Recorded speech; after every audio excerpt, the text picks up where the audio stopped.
Good evening, everyone. I believe everyone has joined the meet. So let's start with today's session.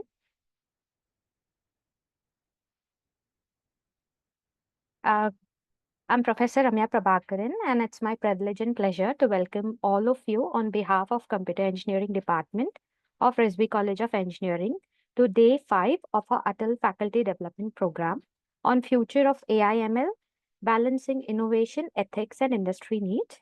We extend our warmest greeting to our FDP coordinator, our respected principal, Varsha Shah ma'am, co-coordinator, Professor Shiburaj sir, our esteemed Dean of Academics and Head of Department of Computer, Professor Mohammed Junaid sir. A cordial welcome to all our deans, heads of departments, coordinators of various department, faculty members, our valued participant joining us from institution across the country, and dedicated members of our organizing committee. We deeply appreciate the unwavering support of management of RISB College of Engineering and AICTE, whose encouragement has made this program possible. Having benefited from the rich insights shared by distinguished speaker in previous sessions, we are excited to continue this journey of exploration and learning. I welcome all the wonderful participants and thank everyone for your continuous support. So let's begin with this session. It gives me immense pleasure to welcome our expert, Dr. Bhavesh Kumar N. Pasi, Head of Mechanical Engineering Department at Vishwaniketan's iMeet Navi Mumbai. I would like to introduce you again to the crowd, sir. Dr. Pasi, who enlightened us yesterday on government policies and ethics in AI, has kindly joined us again today despite his busy schedule.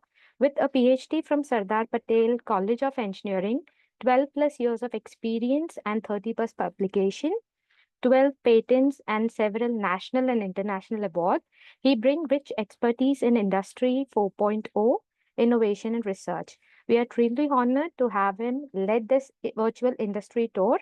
Dr. Bhavesh Kumar has a PhD from Sardar Patel College of Engineering and 12 years of experience. A recipient of prestigious fellowship in Bulgaria and awards from IIM Mumbai, CII, and University of Mumbai. We are honored to have him guide us through real world AI ML applications today. It gives me great pleasure to invite our expert for today. Over to you, sir. Thank you so much for joining us today. Thank you, ma'am.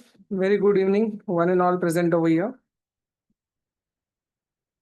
Uh, I just want to share my screen. Please, someone can confirm whether my slides are visible. Yes, sir. Is is it in slideshow mode now? Not yet, sir. Start.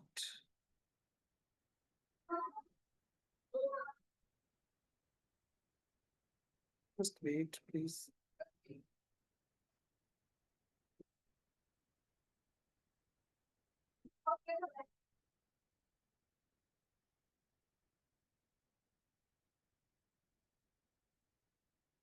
Is it in slideshow mode, ma'am? Not yet, sir. Again. Is it so? Yes, sir. It has started. Thank you. So again, very good evening, one and all present over here. So today I would like to take to the next part of the presentation, that is virtual industrial tour. In this presentation, I will be trying to showcase some real-time examples. As it is virtual, so I will try to show you some already pre-recorded virtual videos of different organizations. And then I will also discuss one case study, which is my case study, which is the outcome of my research work, which is AI based only. So in this virtual tour, it is expected that to know how AI can bring revolution in industrial process. So first, I would like to show you a case where AI based AI and AR VR based predictive maintenance can be visualized. So I'm just playing the video. These are the videos taken from the different sources. So these are actually not my video, but it is copyright content of others. So I'm just playing. Please confirm if voice is coming there to the audience. Is voice clear? No, sir. No, sir.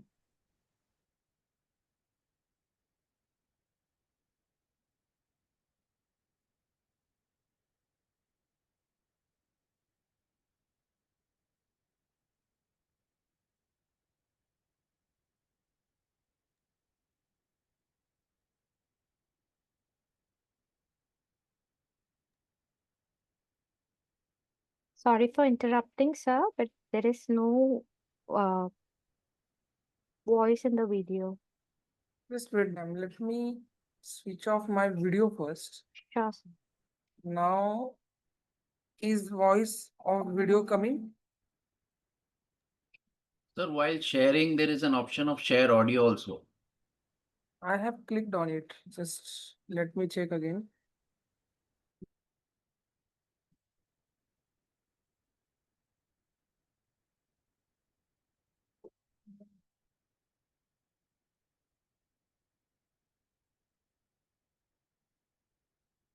Wait.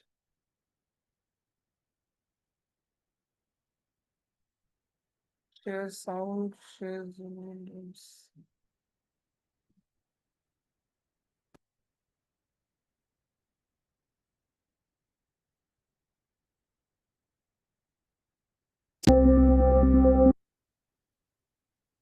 Now, is it coming to you all? Yes, yes, sir. It did.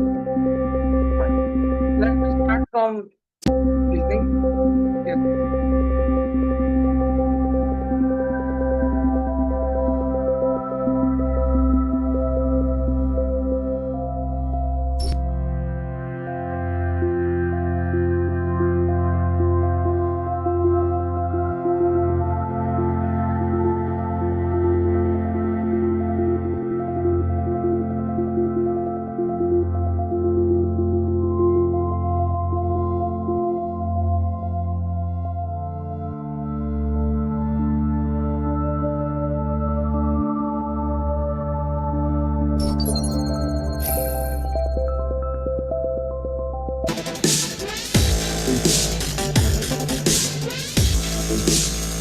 Als je dan kijkt naar industrie 4.0, dan kijk je eigenlijk naar gecomputeriseerde productieprocessen. En wat is de basis van een machine? Dat is de operator.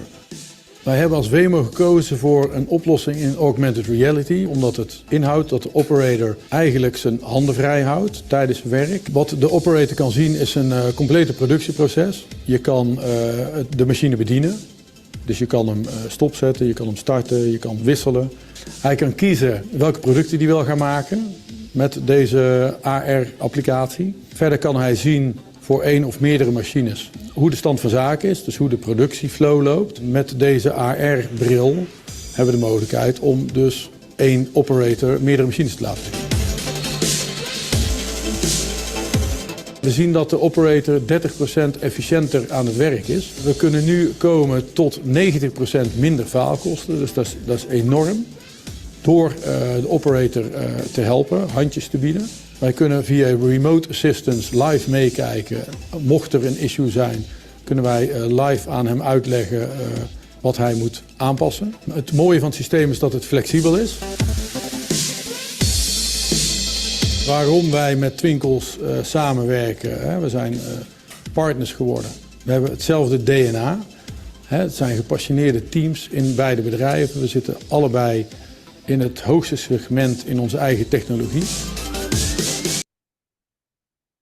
So this was the video related to the manufacturing system. So in the first half of the video, you might have seen that there is one operator and he is seeing the flow parameters by using AR VR technology. And to make it in real time and to make the system smart enough, they have integrated the AI features. So the moment the pressure within the pipeline goes up or goes down the threshold value, it actually actuates the flow rate And accordingly, constant flow is maintained, the constant pressure is maintained likewise. Second half of the video was dealing with the sheet metal manufacturing industry, where again AR, VR technology with AI assisted feature I used to make the system smart and effective. So the world is moving very fast now. We can see that earlier we wanted to check the process efficiency, or we wanted to check how system is behaving. We must have some statistical data available with us. Then we have to use the process capability six-pack analysis kind of things. And then we used to conclude whether process is within under control or not. But under this situation, everything is in real time. Everything can be done in real time analysis. So I'm moving to the next video now. So please have a look onto this also. It is a case of warehousing. This is the world's most advanced e-commerce warehouse, run entirely by AI robots. This entire operation is managed by 48 Bright Pick auto picker robots. And these robots, they handle everything from replenishing inventory to robotically picking orders and getting them ready for dispatch.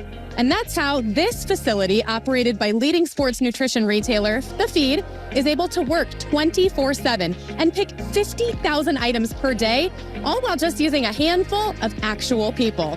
That's right. This is the future of e-commerce fulfillment. And I am going to be taking you behind the scenes to give you a closer look at the cutting-edge technology and processes that make all of this possible. From robotic picking to human picking, order buffering, pack out, and stock replenishment.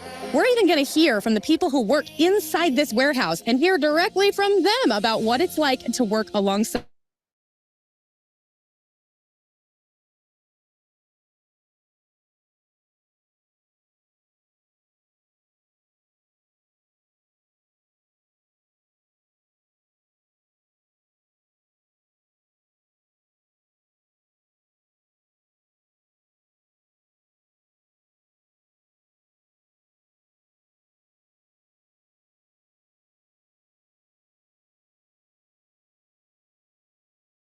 Never getting tired or making a mistake. So here's how it works. The robot starts by grabbing an empty box called a tote, which is where it will collect picked items from one or multiple customer orders. It then heads into the storage area, picks the necessary items from the storage totes, and places them into the order tote, like a diligent little shopper checking every item off of its list. And the robot does this repeatedly until the entire order is picked and ready to go. So how is it that these robots know exactly what to pick and when? Well, that's all made possible by AI. Using the data from this 3D scanner, the AI maps out all of the individual items inside the storage tote and identifies the optimal picking point for each item based on its size, shape, and form. And the best part is that these robots, they don't care what they're picking. Whether it's a bottle, a poly bag, or something completely new, the AI technology ensures that these robots can reliably pick items even if they've never seen them before. And the best part is, let's say this robot does fumble a pick. Well, it's actually going to learn from its mistake using machine learning and improve for its next attempt. Talk about smart. Now, inevitably, there are going to be some items that these robots just can't pick on their own, whether that's due to a lack of a smooth, grippable surface, excessive weight, or an unstable center of gravity. Well, that is where these goods-to-person stations come into play. These stations function similarly to the robotic picking, only instead of a robotic arm moving items from one tote to the next, a human operator steps in assisted by this intuitive user interface found right here on each robot. And what's impressive about this setup is that each station can handle up to 4 robots at one time from all 4 sides, ensuring that there is zero idle time between picks for the operator. Working with the robots is a lot different than our old location. At our old warehouse, we had to walk around with a box and manually pick everything. And sometimes the boxes were empty and we'd have to go find things. So now it's much more automated. We don't obviously have to do that anymore. The robots do all the picking for us, and we can just focus on packing and getting the product out the door. Training on the system was pretty seamless. Actually, I don't really remember training other than we just kind of wait for the robot to approach us, push the button, and send it on its way. So now let's talk about the final picking process known as pallet picking, which is meant for fast-moving items and bundles.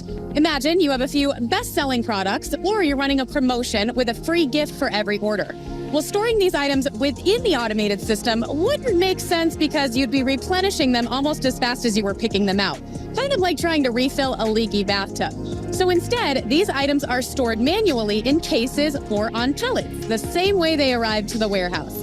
Here is where human workers step in to pick the items directly from the pallets, and then they will place them into the order totes, which are carried by the robots. The auto pickers pull up to the designated pallet positions, request items that they need on the tablet, and the human operator quickly fetches them from behind. This method not only speeds up the picking process for these high-demand items, but it also makes replenishment incredibly simple. Now, this also works great for kitting, where you can have designated stations to assemble custom customer bundles that the robots then pick up. So as you can see, the beauty in the Bright Pick solution is the seamless integration of all of these components, from robotic picking to goods to person and pallet picking, all within the same system. For example, Bolt here could start off his day with a few robotic picks, then move on over to G2P picking, and then finish his day by handling some pallet picks, making this entire operation seamless and efficient. Once an order has been fully picked, one of two things will happen. Either the robot can take the order tote directly to pack out, or if the order isn't ready to go out immediately, the robot can temporarily buffer the order tote inside the system and then retrieve it for pack out when it's needed. This feature offers two big advantages. First off, it allows the robots to continue picking orders overnight while everybody else is asleep, ensuring that the orders are ready to be packed and shipped as soon as that first morning shift comes in.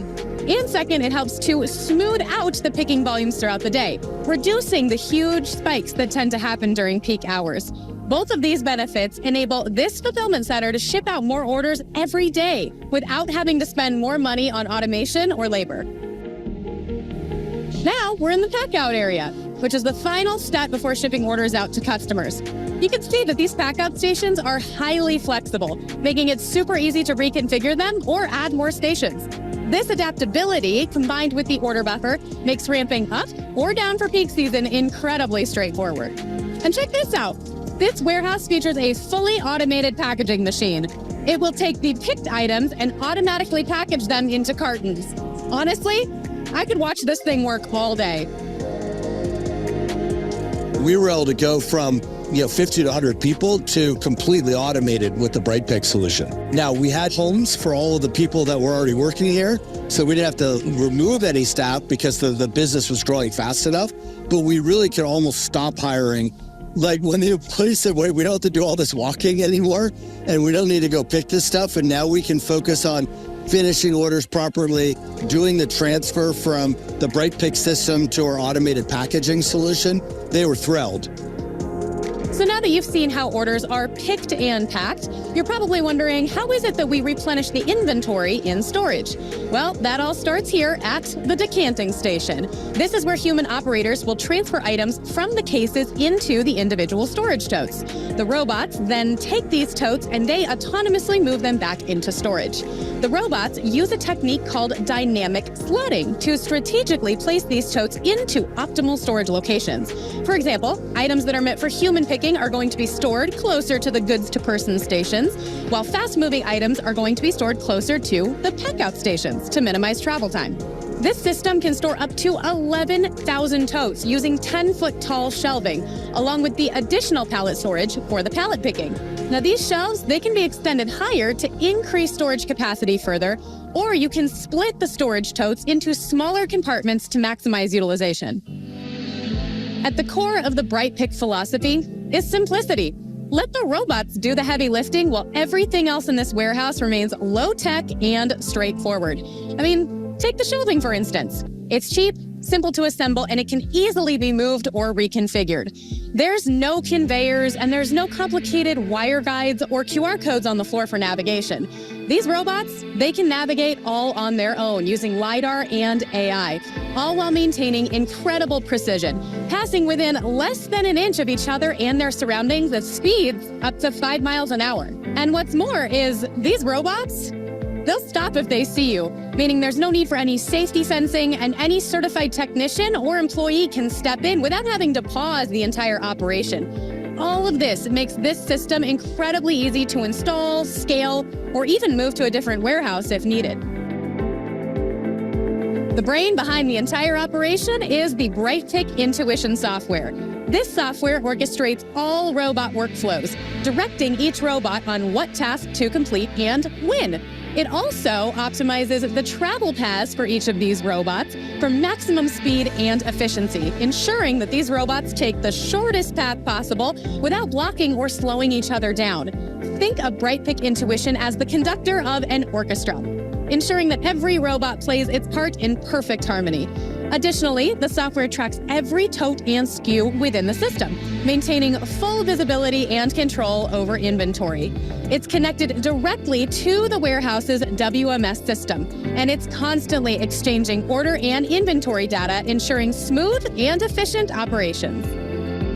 And that is a wrap on our tour. Thank you so much for joining me here on this journey. So, my dear friends, we always hear about automatic, fully automated warehouse system. Through this video, I have tried to show you the demo of how a warehouse system can be worked with very minimum manpower. It is like for this warehouse, the count of manpower is around 8 to 10, not more than that. But you can see the size of warehouse, the operations associated with the warehouse. So this is totally AI assisted warehouse system. I would like to show you 1 or 2 more cases so that you can get more diversified clarity Into the future of e-commerce fulfillment. If you want to learn more about this is This is the case of Amazon warehouse. So you can see that as well.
Again, you can see that fully automated warehouse system with very minimum manpower. Manpower is associated with the white collar job rather than blue collar job. So yes, digital revolution brings conversion of blue collar job into white collar job. Fully automated packaging, then after packaging it's getting shifted to different racks.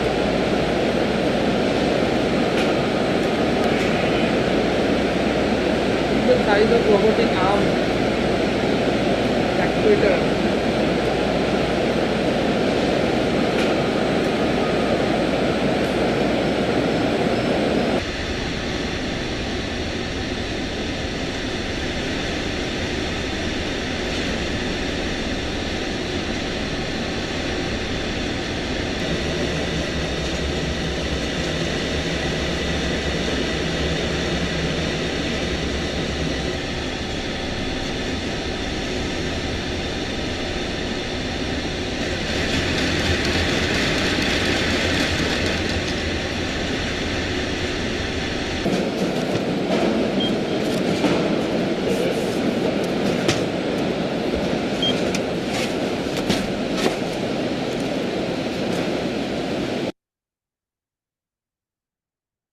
Then let's move on to the next case.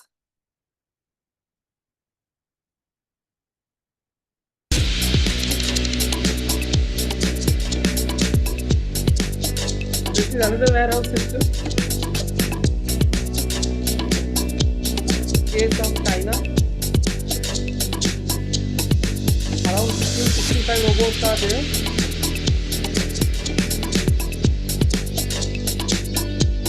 These are AI assisted robots, so it matches with our thing.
Now, this is something which I really like it, like use of digital twin in supply chain. So as of now, whatever I have shown you, it was related to AI in warehouse system. But here, how digital twin is revolutionizing the supply chain system. So I request you to go through it as well. I will take this video a little bit quicker. The global supply chain is undergoing a profound transformation, driven by relentless technological advancements. Among these innovations, digital twins stand out as a game changer, poised to revolutionize the way businesses operate. Imagine a world where companies can create virtual replicas of their entire supply chain, from factories to transportation networks, and even individual products.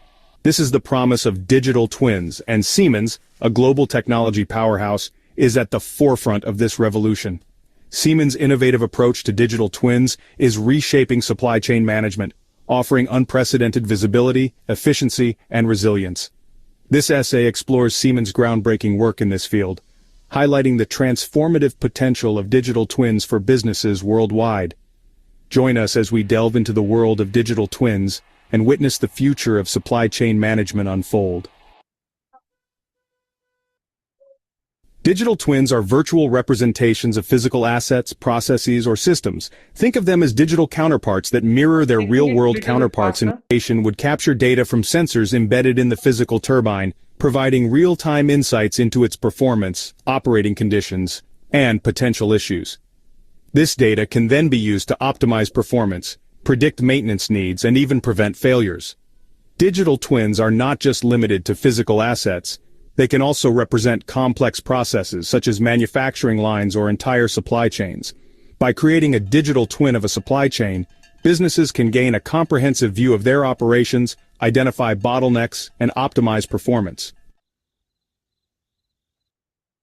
Siemens, a global leader in industrial automation and digitalization, has emerged as a pioneer in digital twin technology. The company has embraced digital twins as a core element of its strategy, leveraging their power to transform its own operations and empower its customers across various industries. Siemens' expertise in industrial software, automation, and domain knowledge uniquely positions it to develop and deploy digital twin solutions at scale. The company's comprehensive portfolio of software and hardware products provides a solid foundation for creating and integrating digital twins into existing systems. Moreover, Siemens' commitment to open standards and interoperability ensures that its digital twin solutions can seamlessly integrate with a wide range of systems and data sources. This collaborative approach fosters innovation and accelerates the adoption of digital twins across industries. Siemens has successfully implemented digital twins across its own vast and complex supply chain, demonstrating the transformative potential of this technology. By creating a digital replica of its global supply network, Siemens has gained unprecedented visibility and control over its operations. The digital twin of Siemens' supply chain captures real-time data from various sources including sensors, enterprise resource planning systems, and transportation management systems. This data is then fed into a central platform where it is analyzed and visualized, providing a comprehensive view of the entire supply chain. This real-time visibility enables Siemens to optimize its supply chain operations in numerous ways, including improved planning and forecasting. By simulating different scenarios and demand patterns, Siemens can optimize its production schedules, inventory levels, and transportation routes. Enhanced risk management is another benefit. Digital twins allow Siemens to identify potential disruptions, such as natural disasters or supplier issues, and proactively develop mitigation strategies. Additionally, increased agility and responsiveness are achieved through real-time insights into supply chain performance, enabling Siemens to respond quickly to changes in demand or unexpected events. Real-world benefits, efficiency, agility, and beyond. Siemens' implementation of digital twins in its supply chain has yielded significant real-world benefits, including increased efficiency. By optimizing its operations and reducing waste, Siemens has achieved substantial cost savings and improved productivity. Enhanced agility. The ability to respond quickly to changing market conditions and customer demands has given Siemens a competitive edge. Improved resilience. Digital twins have enabled Siemens to build a more resilient supply chain, capable of withstanding disruptions and maintaining business continuity. These tangible benefits highlight the transformative potential of digital twins for supply chain management. By providing real-time visibility, predictive capabilities, and simulation tools, digital twins empower businesses to optimize their operations, mitigate risks, and enhance their overall competitiveness. So I have shown you the case of Siemens as well. So as of now, we have seen the case of industries feed, industry named as feed, then Amazon, then Alibaba retailer warehouse, then Siemens, and one of the industry of related to piping industry, then one of the industry related to sheet metal manufacturing. I would like to move forward.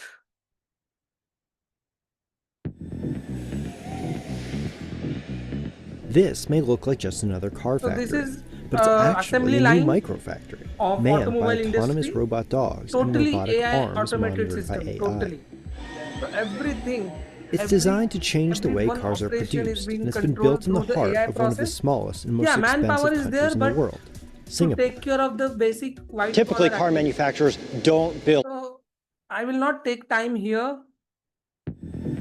I would like to show you my case. So it is the case of one of the forging industry, and they were having the traditional forging machine operations, and they wanted to improve the efficiency, reduce the scrap rate and everything, and they wanted to also save human power.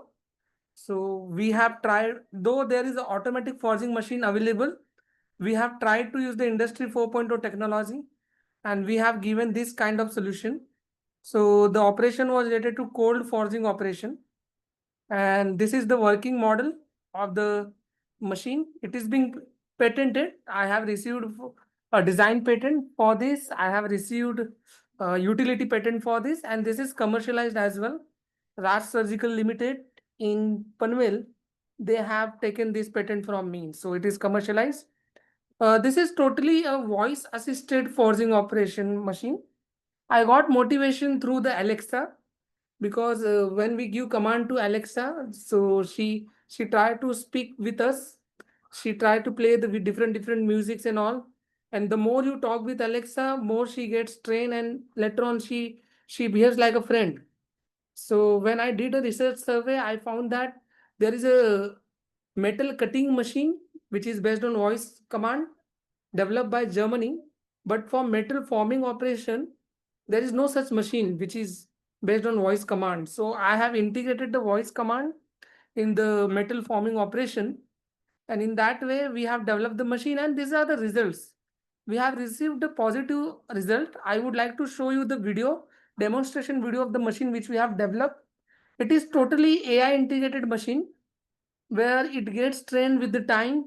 And see, India, we cannot replace the human power. But what we did, we made the human provision there. So the worker's role is to just place the workpiece and take the workpiece and keep it in bin. That's it. So I'm just playing the video of my model. Hey Google, start the operation. Okay, operation is start.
So this is how this machine works. So I have tried to cover the many cases, and one of the case which I have developed for the industrial problem.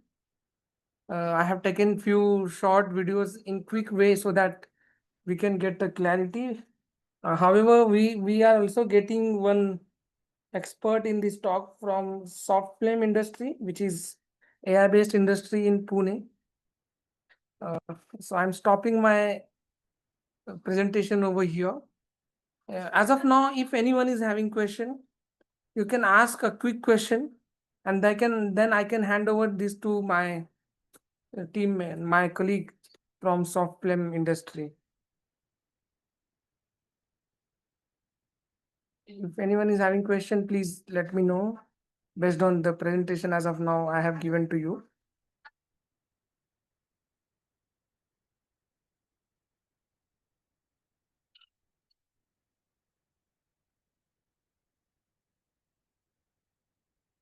Can anyone from the host side confirm whether the person from soft flame has joined?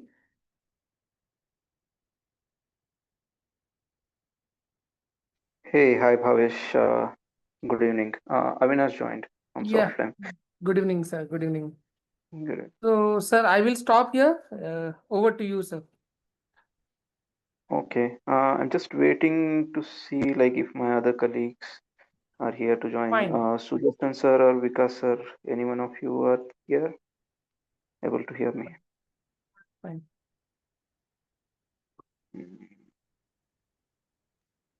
Maybe we'll give a minute or two. If they don't join, we'll continue. Hope that is Fine. fine with you. Fine. Fine. Professor Ramya, are you there? Yes, sir. Ma'am, people from soft flame will take over from this stage. So I may take a leave right now. Sure, sir. Thank you so much for joining, sir. Thank you. Thank you for valuable insights and all Thank the your case studies that you have provided. Yes. Great and futuristic work showcase, sir. Thank you so much. Thank Thank you you for so much, joining. ma'am. Thank you, Professor Chaudhary, sir. And if anything is to be answered, and if any question from the audience side, you can get connected with me on my mail, on my WhatsApp, whatsoever. Thank you once again. Thank you. Take care. Bye. Thank you. Okay, I think we should make start here. So let me introduce myself. I'm Avinash from Softflame. So we are industry based, I mean AI company based in Pune. We are in this industry. It's been more than a decade now. We are working in different verticals. So our office is based in WTC Kharadi, Pune. So if any one of you are from Pune, they might be knowing this location. We are working in different verticals. So one of the vertical we have is where we are developing our in-house products, and we have done some good development in this area. Like we have developed products like AI interview platform is our one of the major product which is there available in the market. We have developed products like OpenQO, which is like a clone of Uber and Ola, and it has some good downloads in millions. Apart from this, there is another vertical where we are working, where we are giving corporate training to all the different institutes which are spread across Maharashtra. We have tie-up with MB-based institute as well.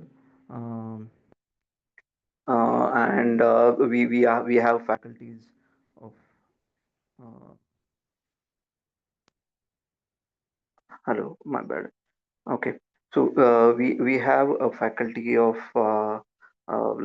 17 faculty members we have, and they are trained on different skills.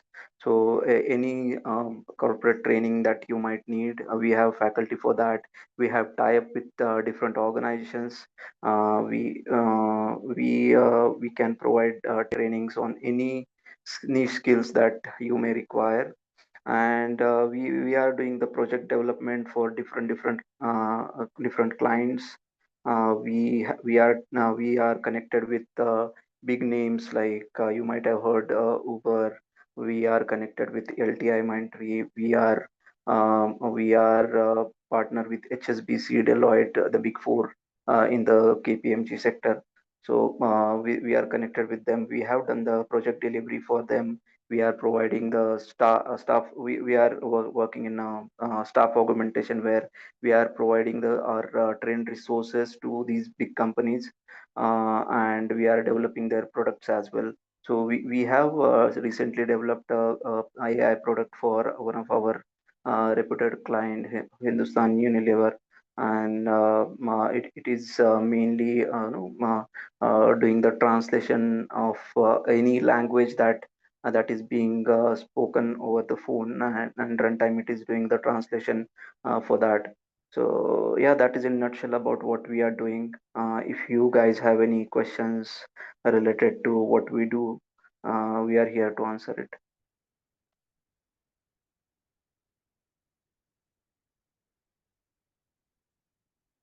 The participants, any questions from anyone?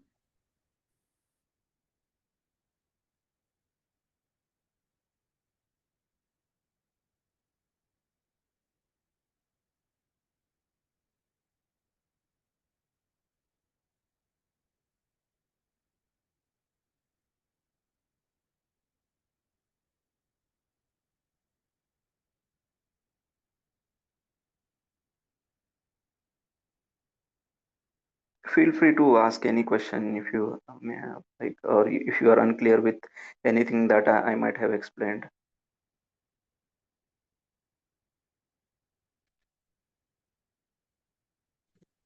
Hello. Yeah, am I audible to all? Yes, Vikas. Yes. Thanks, Avinash, for the introduction. Hello, everyone. I'm Vikas Sandanwar. I have Mr. Sudarshan and Mr. Raghav with me who take care of our infrastructure and the working of the company. All our employees have left for the day, but before that, we recorded a short video for you.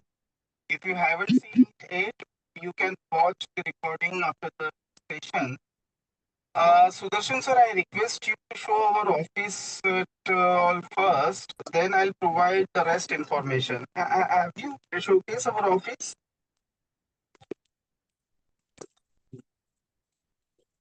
Yes, Vikas. Yes, Avinash, have you showcased our office? No, sorry. No, Yes, we yes, yes. didn't. I am doing the same. Yeah, yeah. Please showcase our office, then I'll provide the rest of the information. Okay.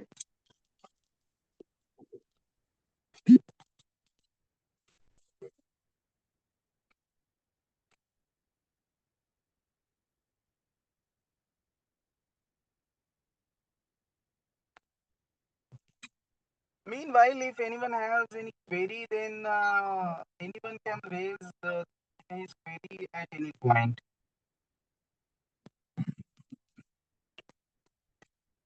So while Sudarshan is taking through our office tour, basically I'm giving you some information about our company. Our company is a web and app development company where we do customized work for our clients. In addition to this, we also work on AI and ML. We have a product as well on which 70% of our employees are working. We train all our employees in AI so that our company's performance can be maintained. So Vikas, yeah, is it visible? AI is yes, the screen is visible, video is visible.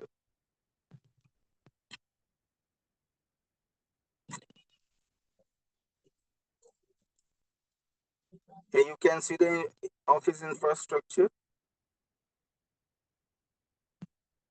Yes, sir.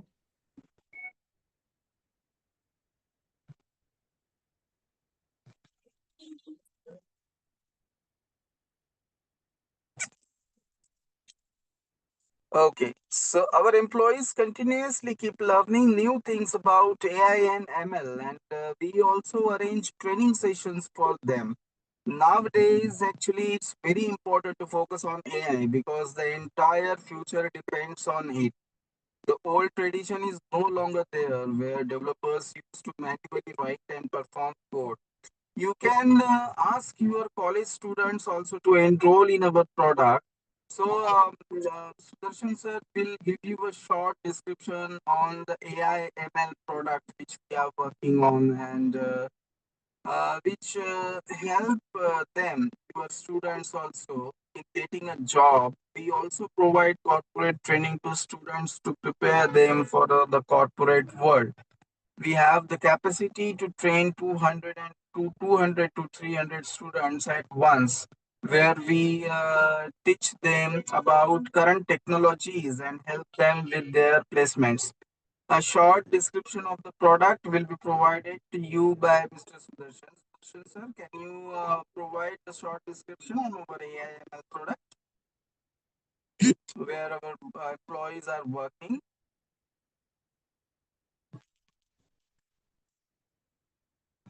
Please provide a quick demonstration on the product as well. Hello, Sudarshan sir. Actually, you are on Yes, mute. just trying to join through laptop but not able to connect. Just allow Yeah, me yeah, 2 minutes. sure.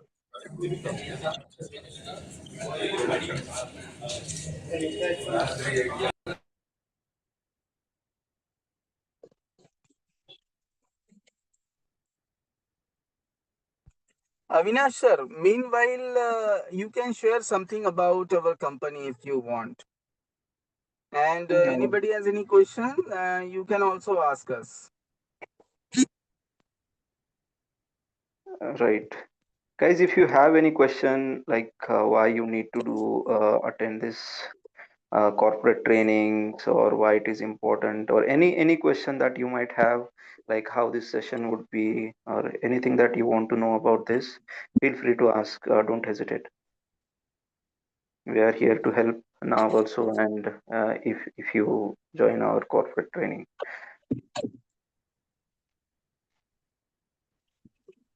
Good evening, sir.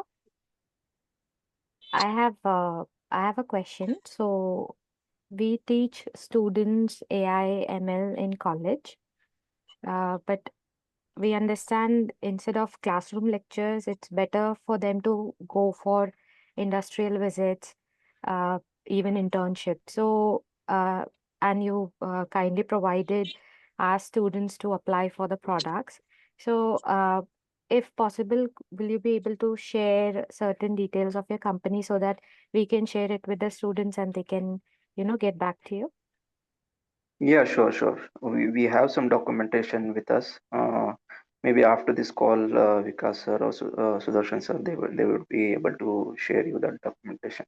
Sure. Thank you so much, sir. So here we have one client. The name of that client is Uber, and we are working for them. The works like data labeling, data annotation, then to train their AI. So they have clients like Google, then OpenAI. So what they do, they send us the task list, and our team works on that.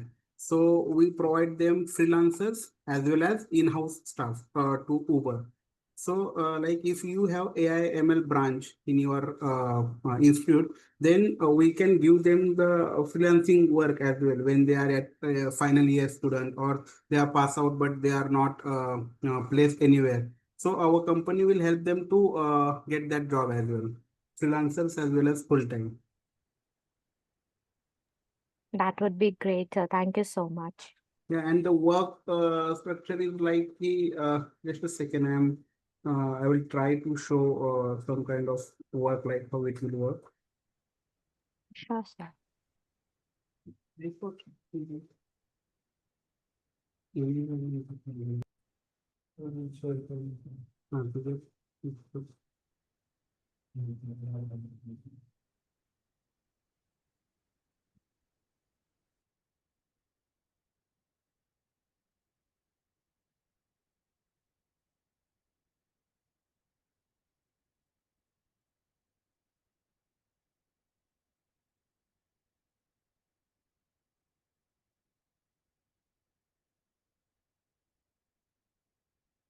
Well, Sudarshan sir is checking on that. Anyone have any question? Like maybe they want to know why why these courses are needed or anything. So,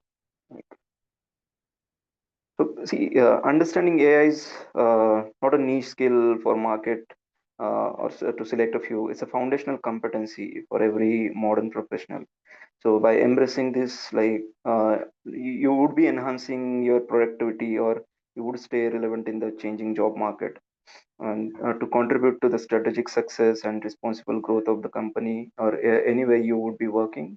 It's a right investment for your future. So this would be beneficial for you guys. That I can say.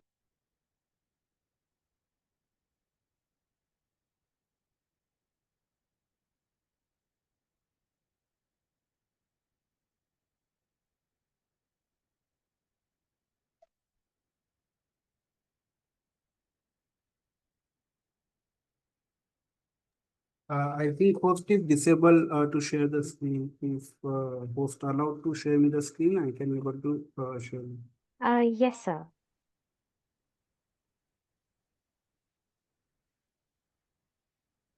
So you should be allowed to share the screen.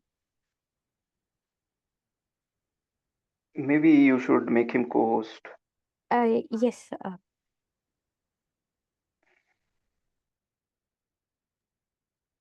So see, this is the one kind of project your final year student can also be able to do this kind of work. Like there will be robot which are working in companies or robot which are working in cafes.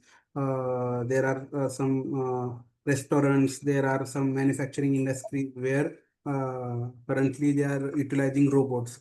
So there will be that video they will send us, and our candidate needs to check that video and then do the data annotation. So that is the task of data annotation. So currently we already provide them 3,200 candidates across India for doing the same work.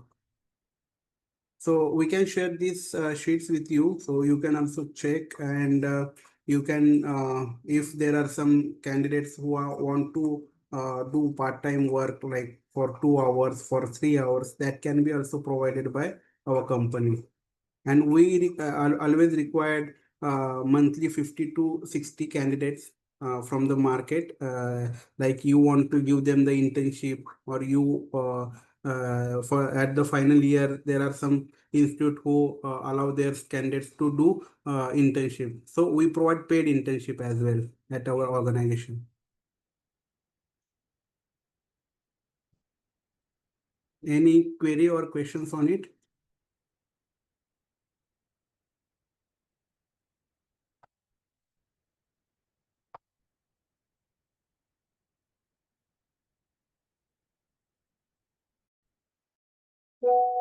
Hello. Quiet group. Either they understood everything or they have, yeah. Due to time constraint, we are not able to explain each and everything, so we can able to show some basic things. So there's a question in the chat. Yeah, so it says, can you share details about how students can apply for internship? Yeah, these details we can share after this session also. So Sudarshan sir, can you help them with our product demonstration, our AI product?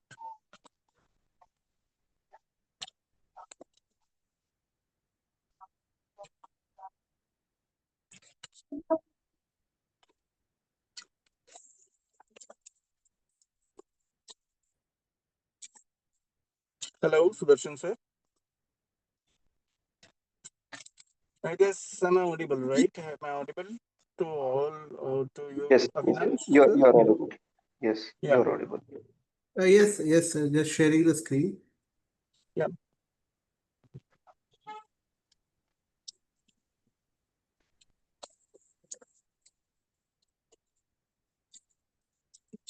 Are you able to see the screen? It's still loading for me. Yeah, it's still streaming. And in advance, Sudarshan sir, thank you very much. I understand that we closed for the day, but we are still showing our demo.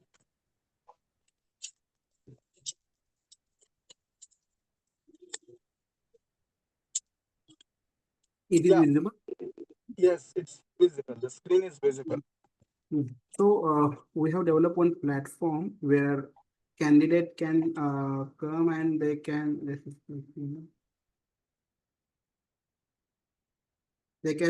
create their profile.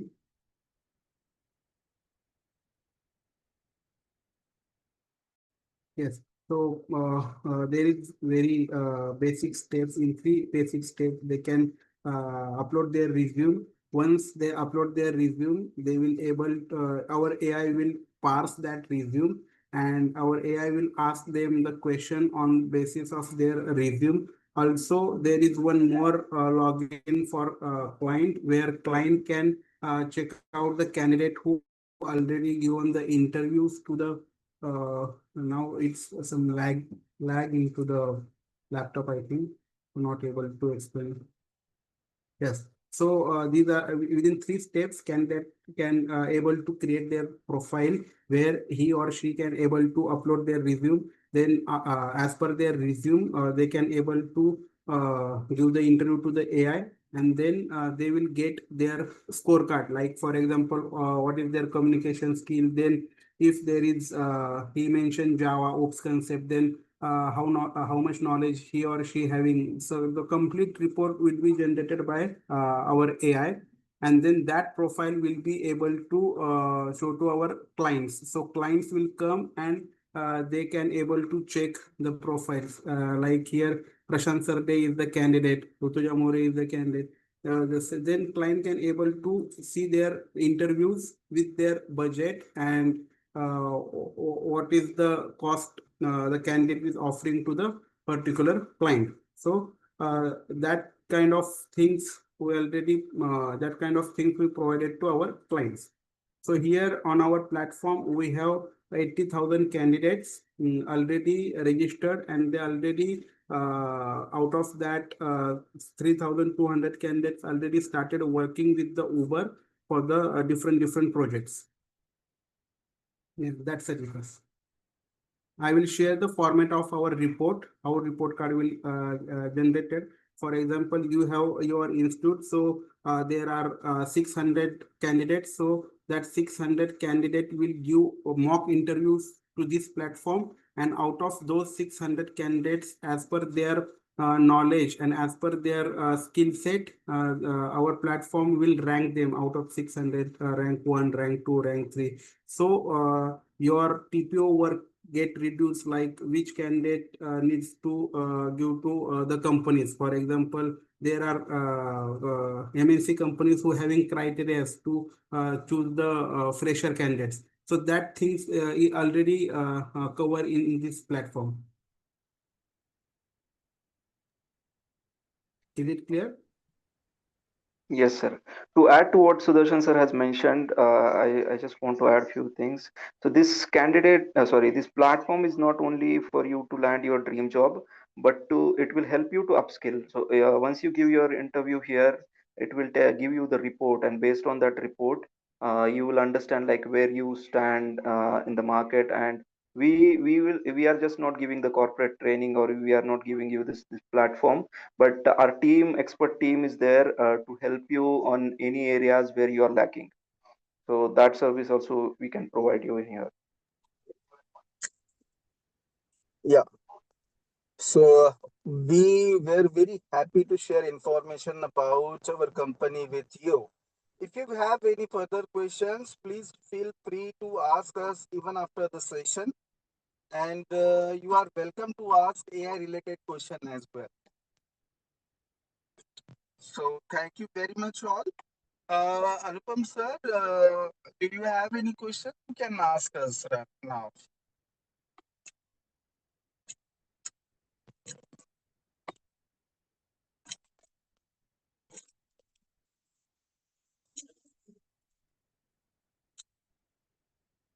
Is there any question from anyone? To all the participants, if you have any query or questions, the floor is open to all. Please do ask. Yeah.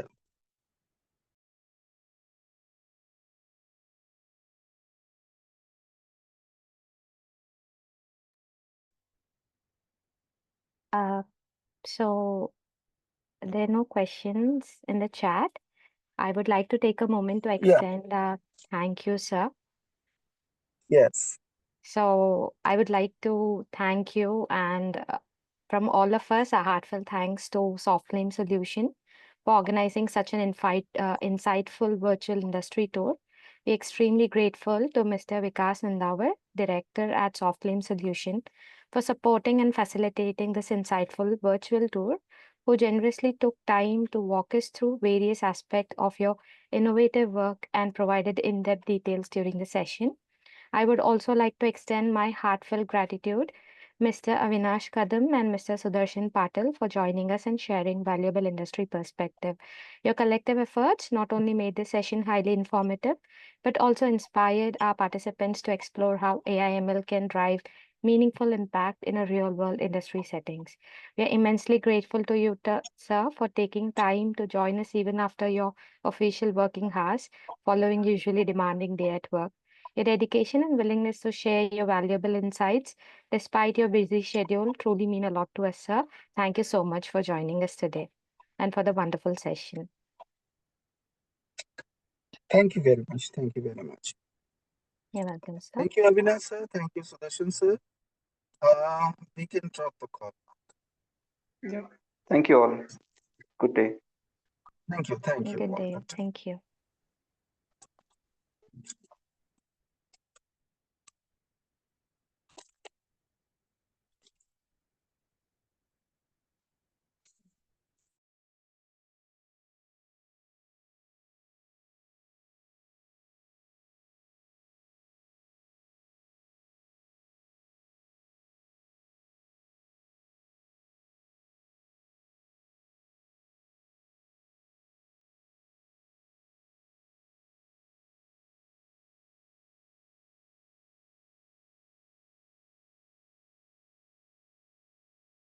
To all the participants, I am pasting the feedback link in the chat for the session.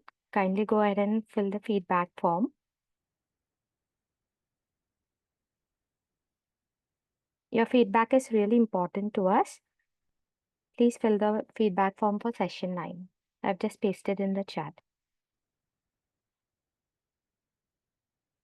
Meanwhile, we'll wait for our next speaker to join. I request all the participants once again to fill the feedback form.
Good evening, everyone.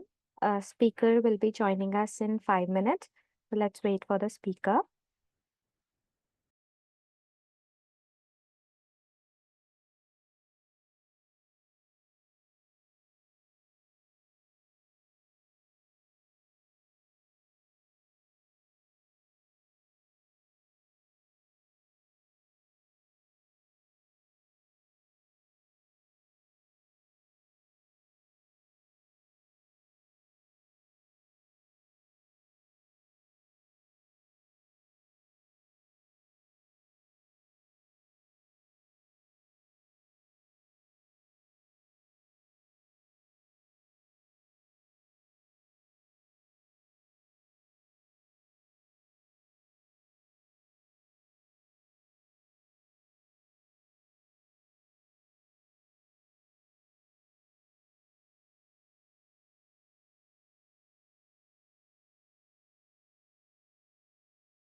Good evening, Tejas sir.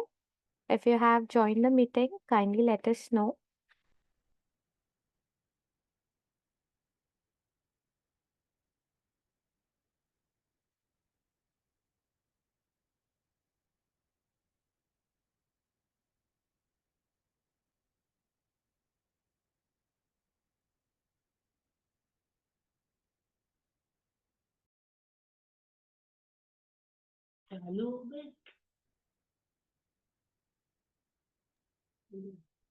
Yes, sir, you're audible. अभी नहीं हुआ है, अभी आगे मेरी आगे वाली कर रही है.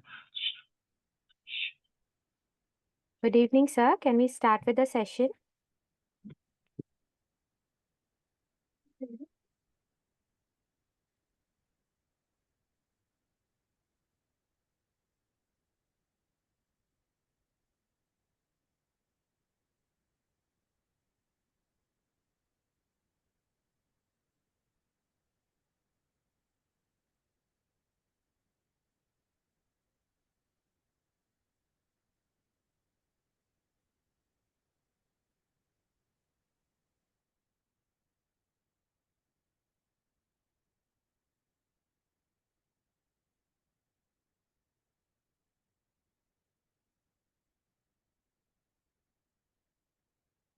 हेलो। हाँ, ठीक है sir, okay.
Hello, hello, hello, Hello, sir. Good evening. hello. Yeah. Actually, what is, previous speech is still going on? No, sir. We were waiting for you. Can we start with the session? Yes, but actually my video I am unable to share. That's the reason. Oh. Okay, let me at least check screen. In the screen share also, it shows that this will stop others' screen sharing. So can I That's definitely all right, sir. Since we Okay. have to introduce your profile to the participants we have Yeah. shared. Once that is done, Yeah. you can try sharing your screen. Okay, no problem. Then I think there is some problem with my webcam, or I don't know what. So without video, it will be fine. Uh, Audio is audible Absolutely. now. Absolutely fine, sir. Yes, sir. Okay. Then let us continue. Whenever you say, I will start. Okay. Sure, sir. Thank you so much.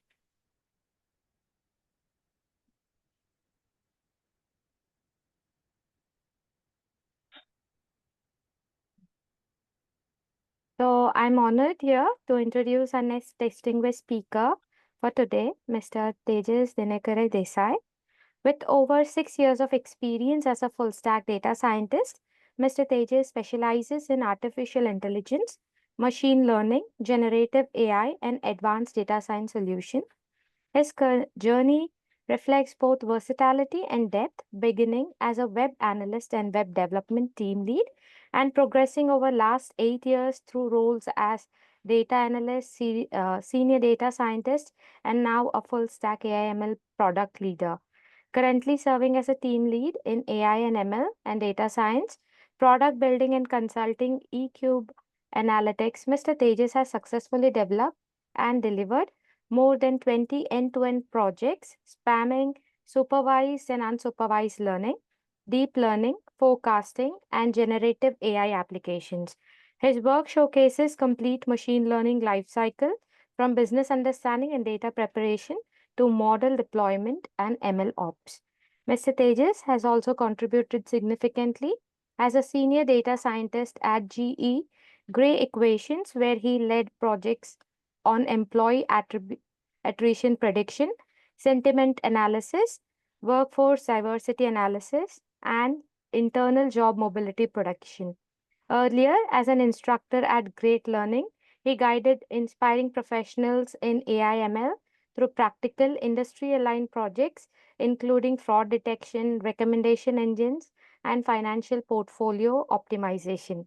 His academic foundation is equally strong, holding an integrated master's in data science from Liverpool John Moores University, UK, and International Institute of Information Technology, Bangalore, along with a fintech certification from MIT, USA. Additionally, Mr. Tejas have earned 18 professional certifications across Python, machine learning, AI, SQL, advanced analytics. Passionate about innovations, Mr. Tejas is skilled in leveraging state-of-art tools including TensorFlow, PyTorch, Hugging Face transformers, Longchain, MLP Ops pipeline, making him a leader in developing robust, ethical, and scalable AI driven systems. We are delighted to welcome Mr. Tejas Desai with us today, and I'm confident his insights into AI and generative AI will be both inspiring and thought provoking for all of us. Thank you so much for joining us, sir. Please take over the session. Thank you, Ramya, and thank you all listeners. Hopefully all of you can hear me clearly. Okay. Yes, sir. Okay, fine. Now,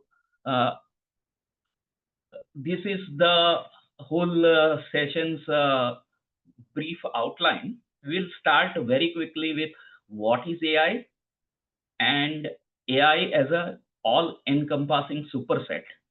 And we will also establish that AI is not just a recent some kind of fashion or fad which has started with ChatGPT, but it is based on years of rigorous mathematical and scientific basis. Because whenever we are dealing with serious domains like healthcare, so at that time, obviously we would be reassured if something is rooted in strong mathematical and scientific foundation. We will do one quick discussion about applications in industry, other industries apart from healthcare, but I think majority of the speakers have already covered that case. So we will not go much detail in other industries. Here after stage 3, we will do some very brief hands-on session where I will actually show that how these artificial intelligence tools can help. And then we will start discussing AI in healthcare. So this is going to be the broad outline of our. Now, first, what is AI? To answer this, we need to first define what is intelligence. And according to Turing's definition of intelligence, and remember there are some people who say that this definition is not perfect, but at least majority of the professionals and academicians in the field have accepted this definition. So in this Turing's definition, here there is a machine, and on this side there is human. Both are responding to the query generated by on this C, that is a human interrogator, and all three cannot be aware of each other's presence. So that means the C has no way to know whether a particular response is coming from A, machine, or B, human.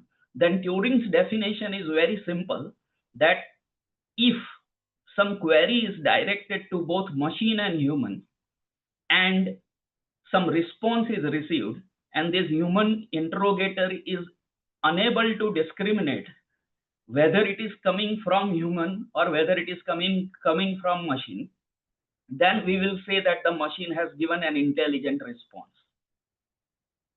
As I am saying here below, you can see that there are certain other paradigms of AI also, but this is the most accepted test, which is called Turing test. It looks very simple, but on the right side I have shown the diagram that people have been struggling for years to design something which passes Turing's test, and they have not been able to do it successfully. Some say that this ChatGPT and 5 or this Gemini, they pass the Turing test, but again, even some say that even that is not convincing. But why it is such a simple looking test is difficult to pass? Because to pass this right side figure shows so many different aspects will be required. Natural language processing, because the human being is going to ask in our language, English, which I am speaking at present, then the question is, how will the machine understand it? So for that, this entire branch of NLP has to be developed. Then second thing is automated reasoning needs, because the important condition of Turing test is that there should not be any explicit programming, or there should not be any human intervention which guides this machine to produce the response. So if there is no explicit programming, that means the machine is doing some automated reasoning. We know that some models, DeepSeek and all, and of course ChatGPT's model, Anthropic's model, we say that they are reasoning, but even in that, still there are some purists who are saying that this reasoning is not reasoning in the sense human beings reason. So this part is really tough. Knowledge representation. This is more or less a solved problem because of our huge hardware capacity and strong mathematics that we can practically represent any knowledge, may it be text, audio, song, video, in form of matrix, and then we can encode that knowledge inside vector databases, and then we can also retrieve that knowledge based on certain measures of similarity, cosine similarity or dot product. I'm using this scientific terminologies because I first inquired who will be the audience, and I have been informed that the audience here is all faculties of engineering colleges, and obviously most of you are master's degree holders, some are even PhD holders. So I hope this terminologies I can use. If it would be for a say 12th standard freshers or just first year freshers, I would introduce in a simple language, right? And this machine learning. Now this machine learning itself is a huge, vast branch. To be precise, it took me around 3 years of day in, day out efforts to fully have grasp of all aspects of this machine learning. Okay. And I have always failed to understand how there are some courses which promise that learn machine learning within 24 hours and all that. But anyway, that's a separate discussion. Okay, fine. Apart from this Turing's definition, there are some modern expansions to the AI paradigm. And now we say that AI is the study of designing agents which, without human intervention or explicit programming, can do the following. They can act rationally.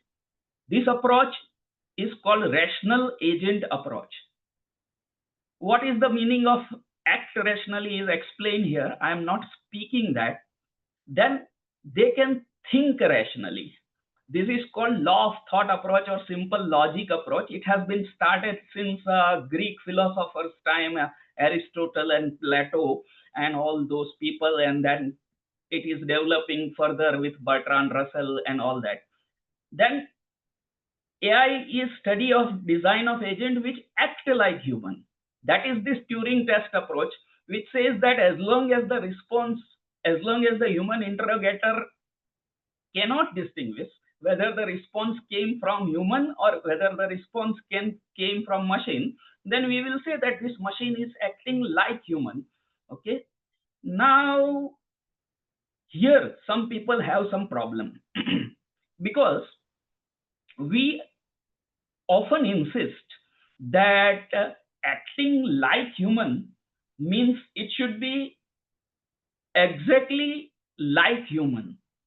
So that means if some AI robot tomorrow after 20 years performs a surgery, then we will still say that it is not a doctor because it is not doing the surgery like a doctor. But obviously, it's a machine. It has been trained with a different approach.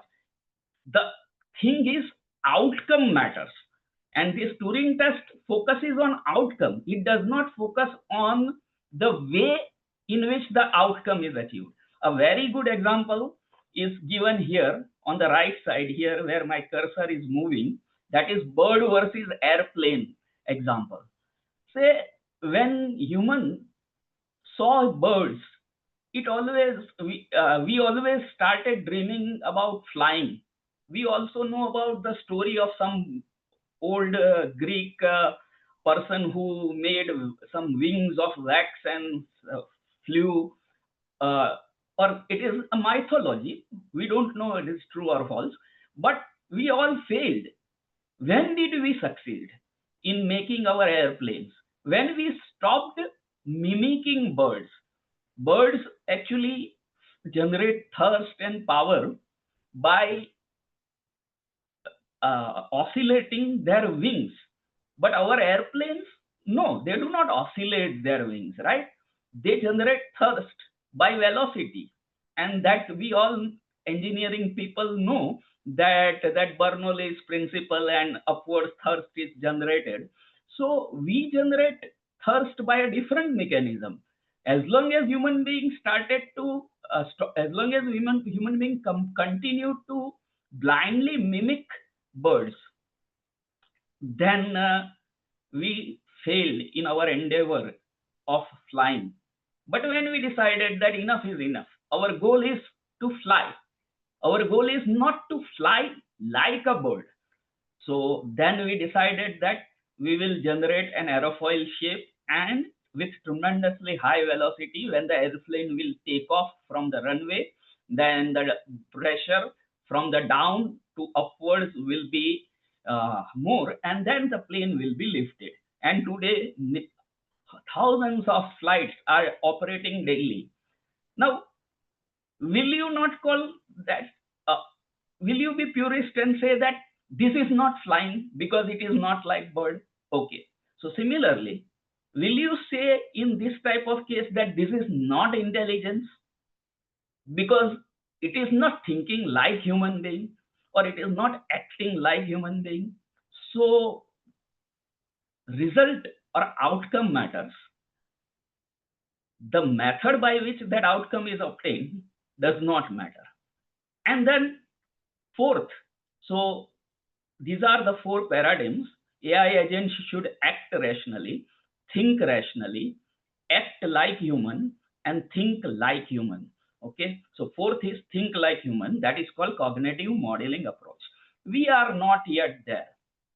But again, is that the limitation of AI? Because AI is often criticized. And remember, I am not here to present myself as a lawyer for the chatbots and blindly go on praising AI. I will point out the limitations also. But currently, I am making the case for AI. Okay, so it is not limitation of AI that AI cannot think like human being, because we as a human being have hardly understood how we think. Neurologists, psychiatrists, psychologists say that we hardly understand maybe around 20% of our brain's internal functioning. How the whole cognitive process occurs in our brain, we don't know. So in that case, the expectation that we design a machine which exactly mimics the thinking of human beings, that is, I think, far-fetched. Okay. Second thing is, AI, if somebody select the full selective examples, then, for example, recently it happened, and this is a real example. Now I am pointing to the limitation of AI also by that example, that one very big startup had put entire database on Replit, which is a fully automated platform, and AI agents control and everything, management of database. And the AI agent deleted entire database without even providing or keeping any provision for revoking that process. And many people immediately latched upon it that, see, AI does not act rationally.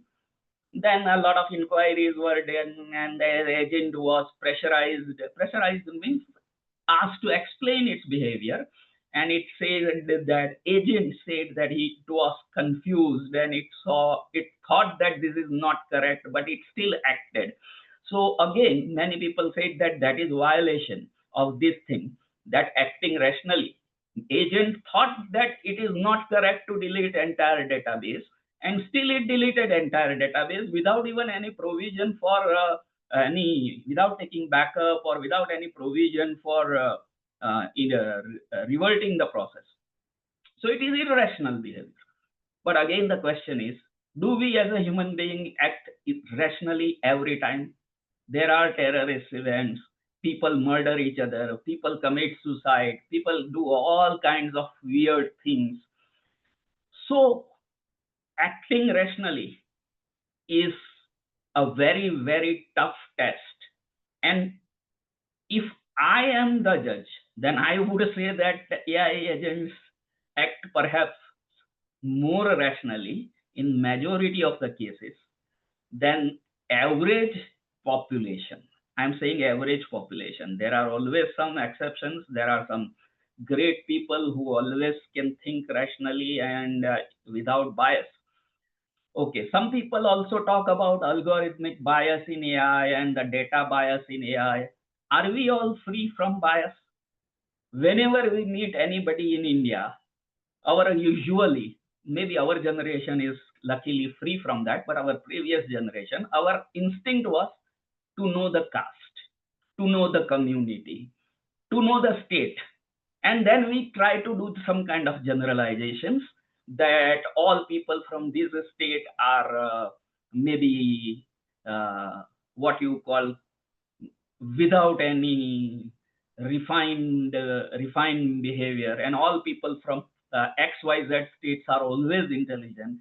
So we do not act rationally, we do not think rationally, we act like human.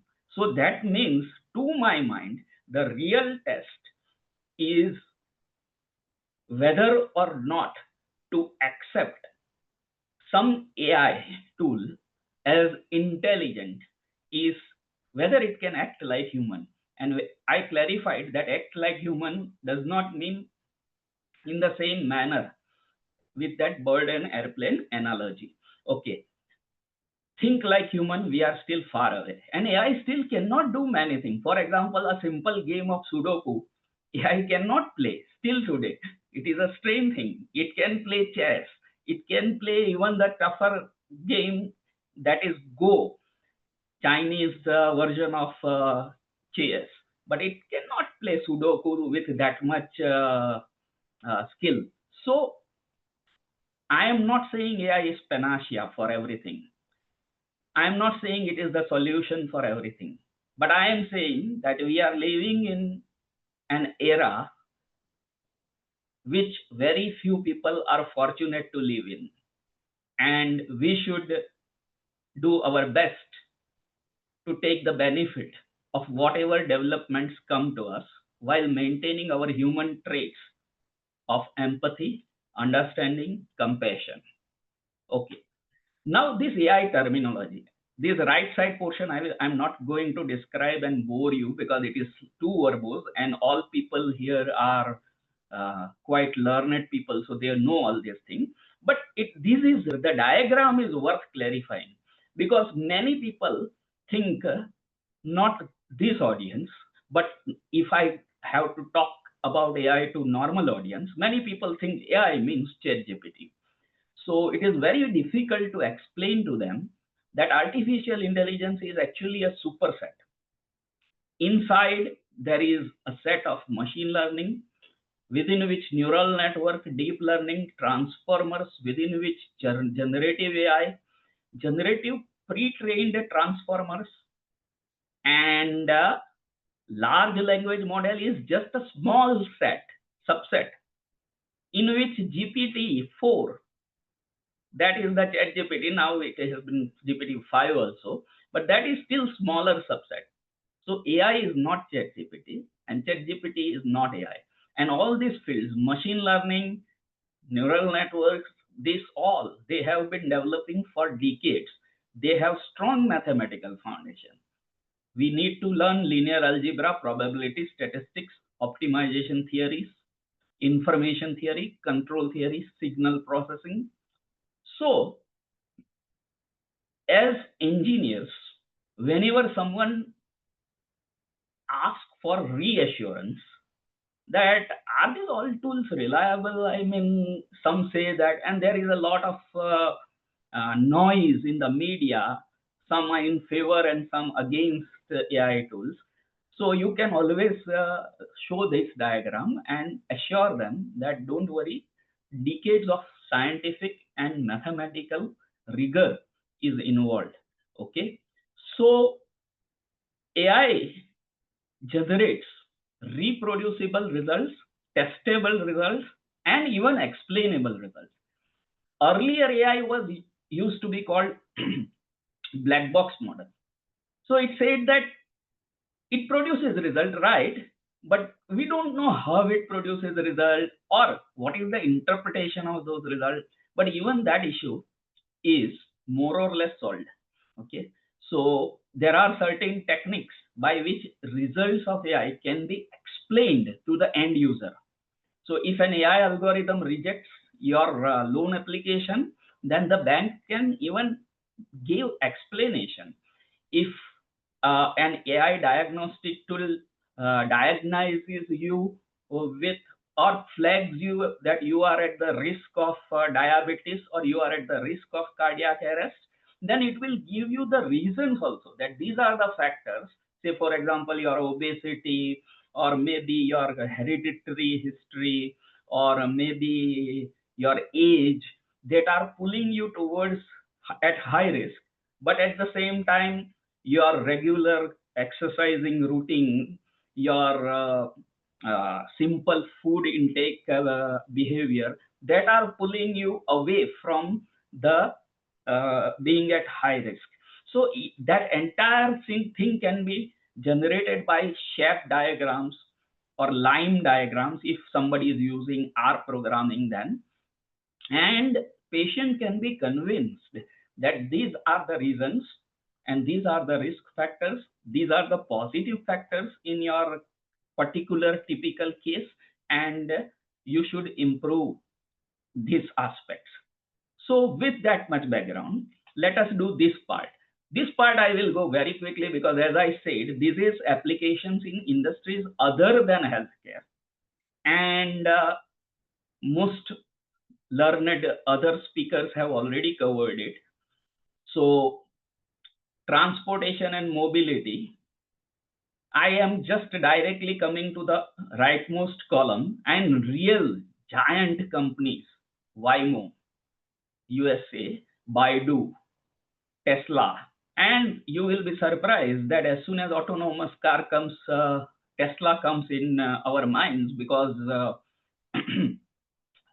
they have that typical ability to make the right noises.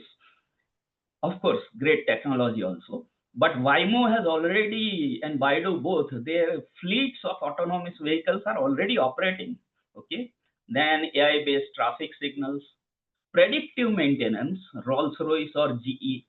There are parts which are very costly and which once fail have to be made in one piece, for which order has to be placed 6 months ahead. Without that single part, machine may fail. And predictive maintenance can predict based on temperature, ED currents, etc. inside stress developed inside that machine part, that this part is going to fail. Rolls-Royce has already equipped all its model. GE has already equipped all airplanes by Boeing and Airbus with this predictive maintenance. So even before the failure occurs, one gets the notice that this particular part after 3 months or after 6 months is going to fail.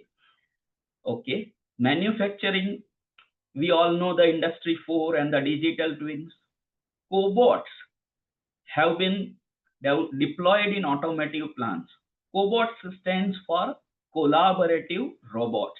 Just like workers work in automotive plants, one worker brings part A, another worker brings part B. Both of them give part A and B to the third worker, who is, say, a higher superior level technician, and who matches those parts and converts, fixes them into each other, makes the part of the vehicle, and then puts it in the assembly of the vehicle. Exactly similarly, there are multiple robots which works with perfect collaboration. Siemens and Bosch have started to use computer vision to spot defects in real time. Now, this can be lifesaver, this can be money saver, both. DHL and Maersk, they both use AI for routing and demand forecasting. Demand forecasting is important because these are giant courier firms, and their warehouses, they do not own all warehouses. They have to pay the rent. And if they can forecast which warehouse is going to remain empty, or how many warehouses will be required in a particular month, then they can optimize their budget for their rent, right? Fraud detection, MasterCard and Visa, they deploy real-time anomaly detection in the transaction. If I am buying things worth maybe $5, to $50 in my past 5 years of history in one transaction, most of my transaction occurs during daytime, then suddenly a transaction occurs of $20,000 and at night 2 o'clock, then this algorithm will automatically flag it. And if some of you have experience of ICICI or that type of bank, then a confirmation call will come to you that are you doing this transaction? Then only the transaction will pass. Hedge funds throughout the world are now using reinforcement learning to optimize the trades. So to make money from the stock market is becoming increasingly difficult for ordinary traders. Okay, lending card and M-Showering, these are credit risk model in fintech companies. When banks do not offer credit to certain people, particularly self-employed people, this kind of companies, which also sometimes offer peer-to-peer lending, but that is completely based on data and that is completely based on AI tools which go on monitoring the credit profile of the persons to whom the loan has been extended. Recommendation engine of Amazon, Netflix, Flipkart, we all know. Just watch one crime thriller and Amazon Prime will start prescribing all crime thrillers. Purchase one laptop and Amazon e-commerce platform or Flipkart will start recommending laptops and other accessories for the laptop. Dynamic pricing. For example, when some calamity comes, recently in Nepal, some big political unrest came, then airlines prices, ticket prices automatically adjusted because of the heavy rush of people who wanted to return to India from Nepal. Now, some consider this kind of thing as unethical practice, but and some say that what about the end user customer? Is he not human being? Are we making such inhuman system? But there one has to understand that what about the airlines staff, those pilots who operate in heavy rainfall or bad weather conditions or dangerous conditions like that India-Pakistan war or this Nepal? Are they not human beings? They continue their duty, so they must be rewarded. Now, whether airlines is rewarding extra from these extra exorbitant prices which they take from us, that I don't know. But ideally, airlines should reward. They should take extra from customer and reward the staff. They are also human beings, and they should be rewarded for working in that hazardous and dangerous conditions, right? So these ethical issues which are associated with AI, they are quite delicate and they require an altogether separate discussion. Chatbots, we all know, so I'm not talking about that. In education, adaptive learning. Now, Coursera, Byju unfortunately no longer operating, Duolingo, but they have to, they have already placed adaptive learning.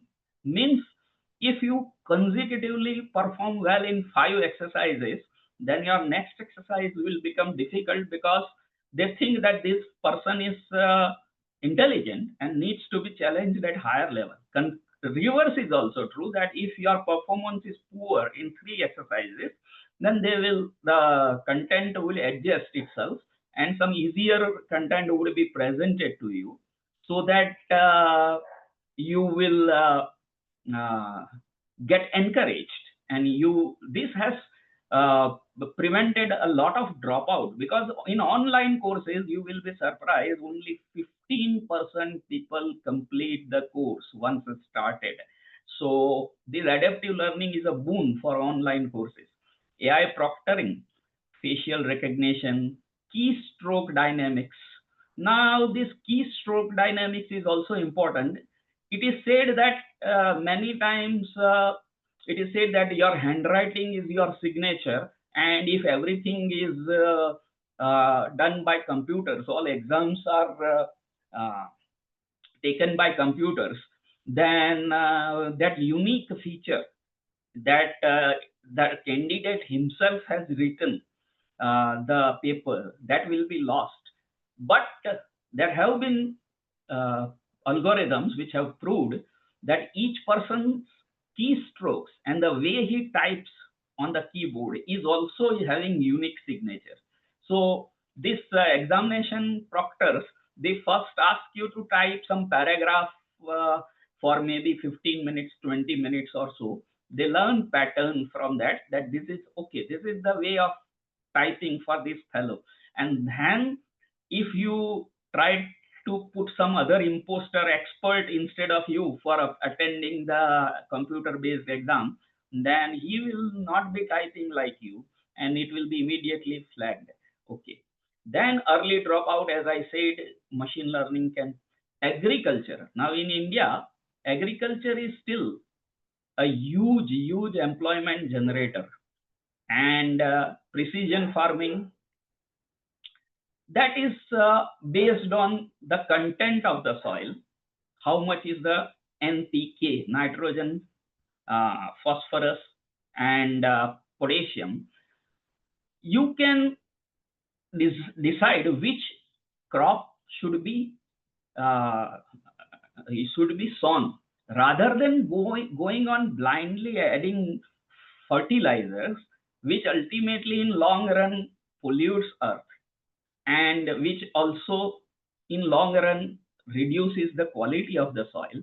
Why not first test our soil and then decide that okay, this is the pH level, this is the rainfall condition, this is the humidity condition, this is nitrogen, phosphorus, potassium condition, then this crop should be sown, which will give maximum yield.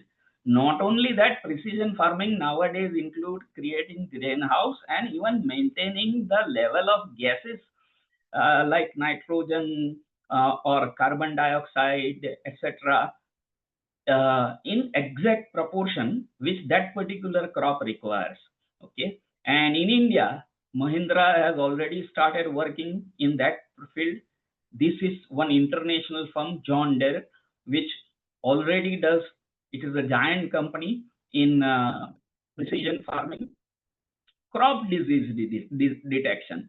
Now we know that aerial maps can be created and crop disease can be detected early, and the farmers can be equipped and warned to avoid the loss of crop. Weather product prediction and everything this. Then energy, smart grids, which automatically balances the load, and particularly it is important for renewable sources. This has already been applied in Munich, Germany, California, India. Predictive maintenance, which I will already talked with the example of that Rolls-Royce and that costly part example. Same, Shell and BP also use predictive maintenance to optimize drilling and detect leaks, because to drill one oil well, it requires millions of dollars, and one accident can kill at least 25 to maybe 100 people. And second thing, thereafter, the well, even though it was capable of producing oil, has to be sealed because it has exploded. So such thing can be detected in advance. Our firms like Reliance, ONGC, they have also started adopting this. Climate modeling. For example, UK Met Department asked the help of DeepMind and short-term weather forecast.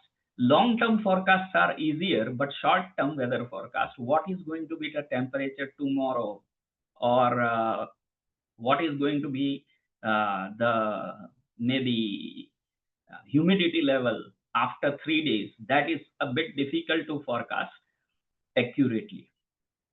Overall patterns of weather, that this year rainfall will be normal or above normal or below normal, that are slightly easier, but what is going to happen on a particular day, that is difficult. Okay. Now, one important thing, if some are feeling I'm going a little bit too fast, Then I have taken some care to make the things interactive. Second thing is that when I started making this presentation, I was planning to include one Q&A session also, but the whole presentation has become long. I don't know whether we can include that at the end or not, but in any case, you are most welcome to obtain my contact details from the college, and I would be more than happy to discuss these things, because these things are not just my uh, profession, they are my passion. Okay. Now, so far, this discussion proved that AI is not something which is going to come tomorrow. It is already mainstream. It is powering cars, banks, factories, hospitals, farms, schools, governments, whatnot. Okay. And more importantly, I gave examples of real companies, giant companies who are earning millions of dollars from this. The applications are also not just proof of concept or prototype, but they are scaled deployments, and millions of people are using those applications. So, as many say, AI is the electricity of 21st century. It is invisible, indispensable, and it is everywhere. Now we come to our main topic, that is healthcare. As soon as this mention is made, now I will reduce my pace slightly, because this is the real topic which was given to me, but the topic headline said that real life examples of AI and examples in healthcare, or with specific emphasis on healthcare. So I had to cover the initial part. Now this healthcare. Firstly, healthcare is a very sensitive topic, and as soon as discussion about assigning AI tools or any machine the task of assisting in healthcare is started, people become skeptical. Some become scared. They think that AI in healthcare means tomorrow all doctors are going to vanish from the earth, and AI robots will start performing surgery, and then there are many issues. If negligence occurs, who is responsible? Can you sue a machine? And so many issues. But it's not like that. AI in healthcare, when we speak, our domain is pretty broad. Most important revolution is going to come in this thing, not going to come, but it has already come. That is in drug and target discovery, structure prediction, and generative chemistry. Many times we criticize pharmaceutical companies that they profit from patients' misery by keeping the price of drugs artificially high. There may be some truth in that, but at the same time, we have to understand. We often criticize that this particular pill, the chemicals which are there inside, their total cost is hardly 45 paise, or maybe 1 rupee and 45 paise. Why the company is selling for 20 rupees? The problem is not so simple, because before coming to that chemical, the pharmaceutical company has to test thousands of potential candidate chemicals. For example, if a new antibiotic is to be discovered, then literally thousands or at least hundreds of new molecules needs to be tried first. And then a few are shortlisted. Then those few undergo first animal trials. Okay. Once animal trial succeeds, again, only a smaller subset remains, they undergo human trials and they are very strictly controlled by legal authorities. And finally, maybe out of those hundreds of molecules which were started, with which we started experimenting, 2 or 3 antibiotics are discovered. So we are not paying price of that chemical which is inside the pill. We are paying price for this all process. And earlier this process used to take 10 years, 15 years, obtaining US FDA approvals or obtaining Indian governments or European governments approvals. Human trials permissions are very, very difficult to obtain. But what if we start with that corpus of thousands of potential chemicals and use machine learning, predictive analytics to predict what are more likely? And ultimately, this all AI and machine learning is nothing but probability. So we can always calculate the probability of those chemicals which are likely to be more promising, right? And then we can shortlist them. So nowadays, drug discovery cycle has become very, very narrow, small. Within 2-3 years, we can discover new drugs. And it is said that within it is going to be further shrink. It is going to shrink further to 6 months. So that will make ultimately drugs cheaper. Okay, EHR, electronic health records curation. Now, this is the most important problem before applying AI in healthcare, that there is no standardized electronic health record, particularly in Indian context.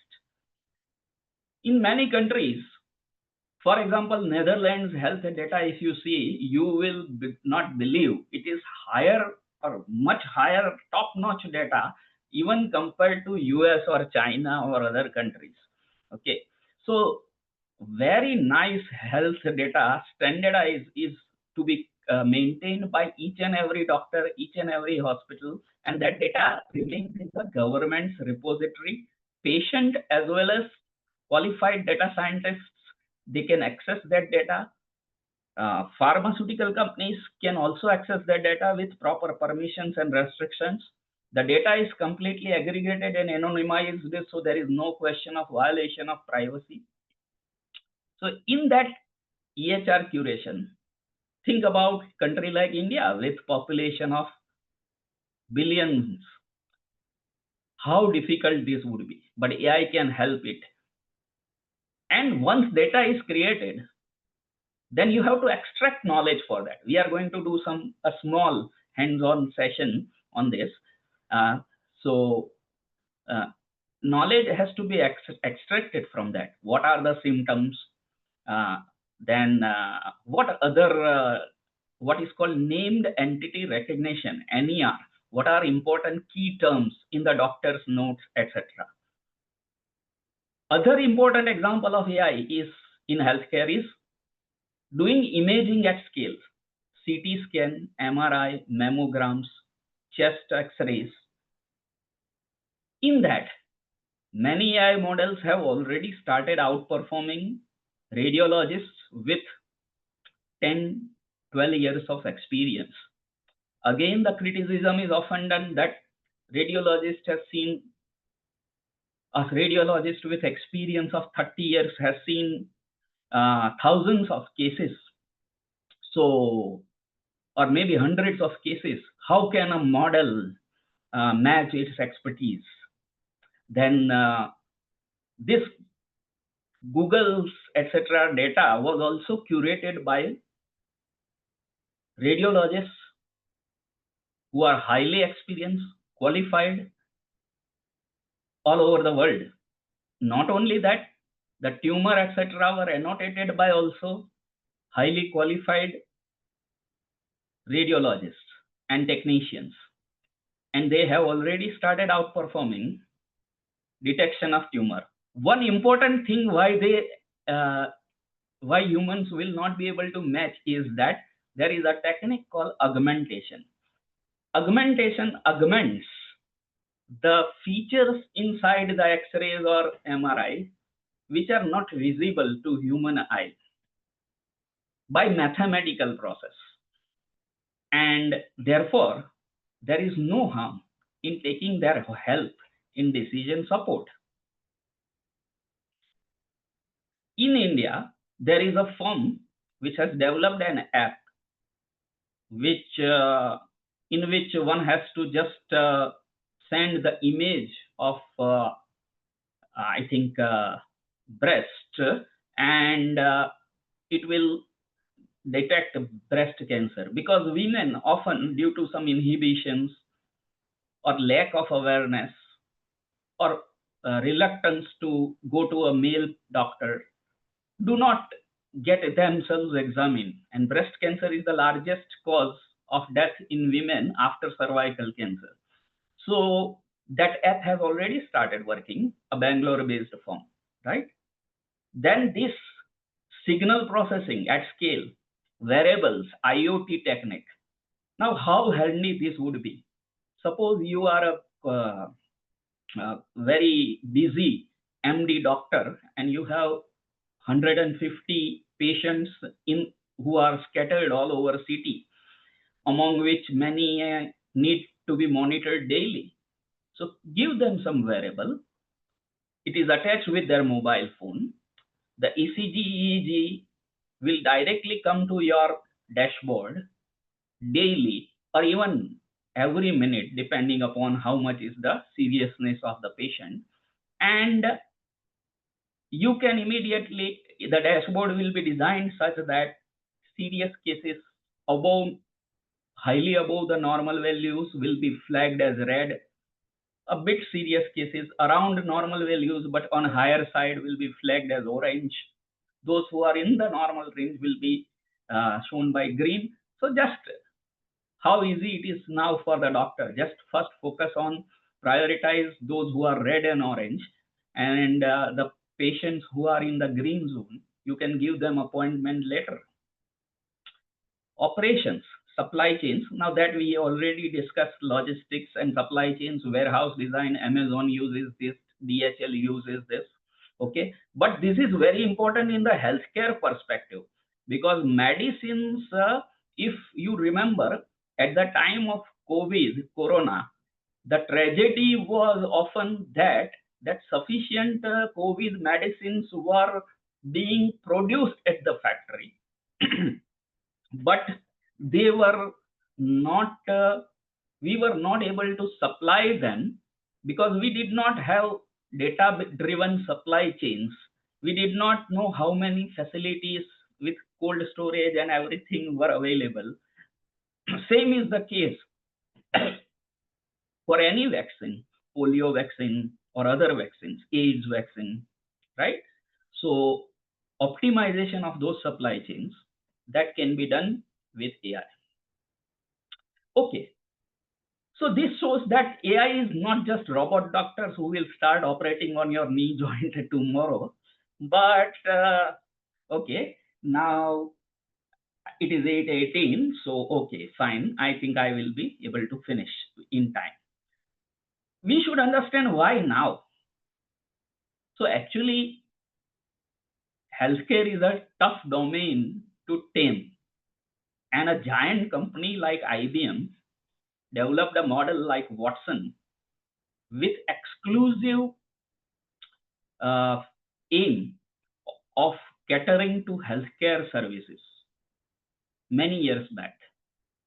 It succeeded very moderately and only in one domain, cancer detection. Ultimately, IBM sold the Watson division to, the name of IBM Watson still continues, but that healthcare part, it sold many years back. But today, again, IBM and many others are interested. Why? Because one, we have foundation models and domain specific model. For example, MedPalm, which has hit 86.5% on various benchmark like MedQA and USMLE style questions. And this we have large data sets. For example, Epic Cosmos data set, which is identified with electronic health records, and it is a data set of 277 million patients and greater than 1,500 hospitals contributing. And remember, this awareness has not yet entered in the Indian context. Our government is now implementing all this, and that is a very, very big welcome move of current government. And imagine how rich data we will be having. Then we also have compliant building blocks like OpenStack or Android first digital hand. Compliant word is important because whenever we do anything related to healthcare, so at that time we need to ensure compliance with very strict privacy and privacy standards like HIPAA for US and other countries, and European standards are even stricter. So the question is, how will you comply with that? So for that, luckily we have ready-made technological stacks. So as an entrepreneur who is operating in this domain, now you don't have to worry about compliance if you use that Google's stack, or Microsoft also has a similar stack. So that is the situation. Okay. Now, rather than going this part, because I think this is going to be very verbose. Okay, these are some other applications of healthcare. Rather than doing that, in just quickly, I want to show one important thing. If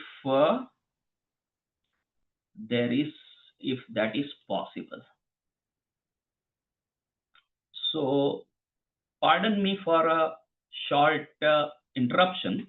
In any case, I'm going to share this presentation with the college, and you will see that everything is highly referenced, and that's why you can see that you will be getting at least 1,000, not 1,000, but maybe 500 links for this. I'm sharing one important actually use case, direct use case, which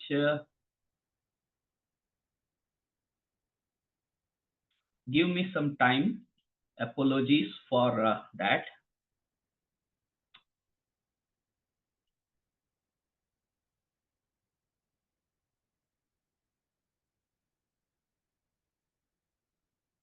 Meanwhile, you can take a mini break because I think I have spoken a lot. So around 2 minutes break. And I just want to show you how things are actually done, and how Python coding can make things easier for us. Sure, sir. It is just 2 minutes it will take. Actual showing will take just 2 minutes, but unfortunately I shut down my Jupyter lab, so I'm starting again, and yeah, it has started. I will have to share that because it is meaningless to go on giving just a verbal. Yes, sir, definitely. Now it has started and it is already present, but the question is that sharing part. Today I made that part. Okay. So yeah. Sorry to interrupt, sir. I believe you're sharing your Yes. screen and we can see the WhatsApp chat. Yeah. Now can you see that Jupyter notebook? Right. Yes, we can see Okay. that, sir. Yes. Yeah. It is just 4 cells, so I won't take much of your time because between two speeches also the audience must get some break. Here I used this Promptify library. It's a modern library and it does a lot of heavy lifting. And let us say there is one such a sentence that the patient is 93-year-old female with a medical history of chronic right hip pain, osteoporosis, hypertension, depression, and chronic atrial fibrillation, admitted for evaluation and management of severe nausea and vomiting and urinary tract infection. So here we are describing the context that this is the patient. Here we are describing the symptoms that these are the symptoms or rather history, clinical history. Here we are describing the symptoms that nausea, vomiting, and we want to just extract some of the key terms, right? So let us see. I will clear the output of the cell and let us execute this cell. Okay. I am using the OpenAI's API. That is clear. Its API key is a secret, so I have to store it in my environment.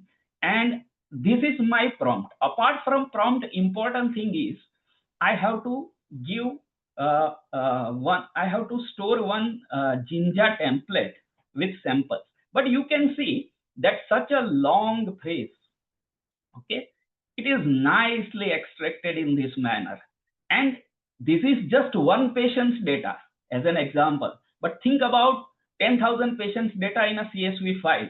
You can import 10,000 patients' data in a CSV file, and you can use this by a for loop or something, and you can store this data instead of printing in the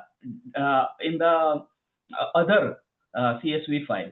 Okay. Now you can imagine every keyword has been extracted from that. Okay.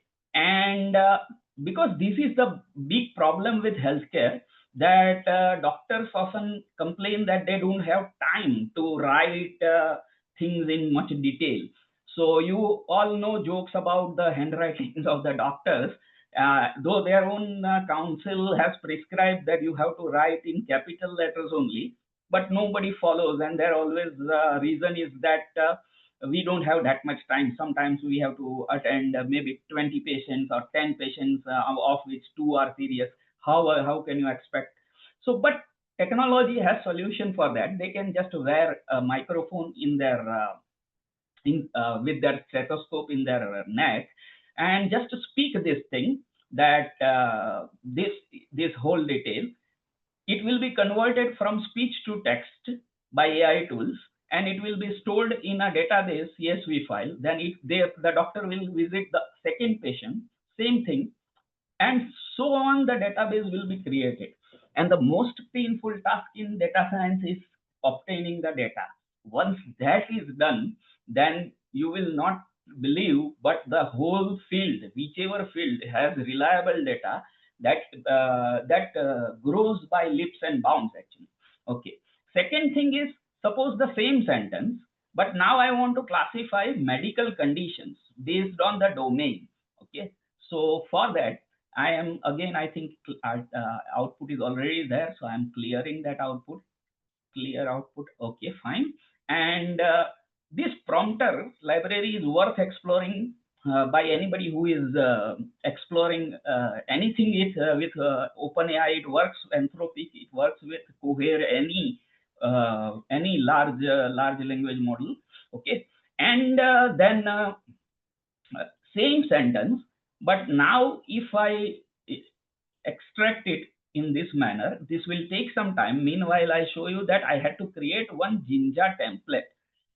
This was a very basic Jinja template, but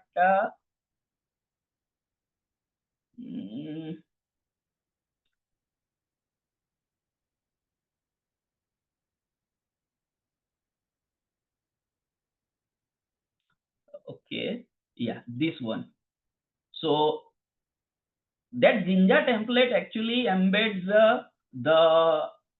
you are a medical text classifier and classify the following patient's description into, let me magnify this slightly, following patient's description into multiple medical categories.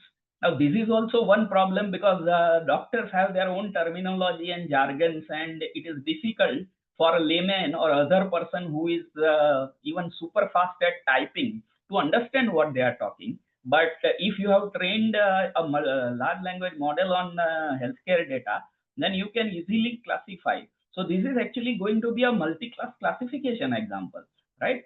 And these are the labels. Labels means target, just like binary classification has two labels. Okay, for example, fraud, yes, fraudulent transaction, yes or no. Similarly, these are the labels, and this is the patient's data, and I executed that in front of you, and it shows that this branch is medicine. Okay, and this group is patient evaluation, and class is urinary tract infection.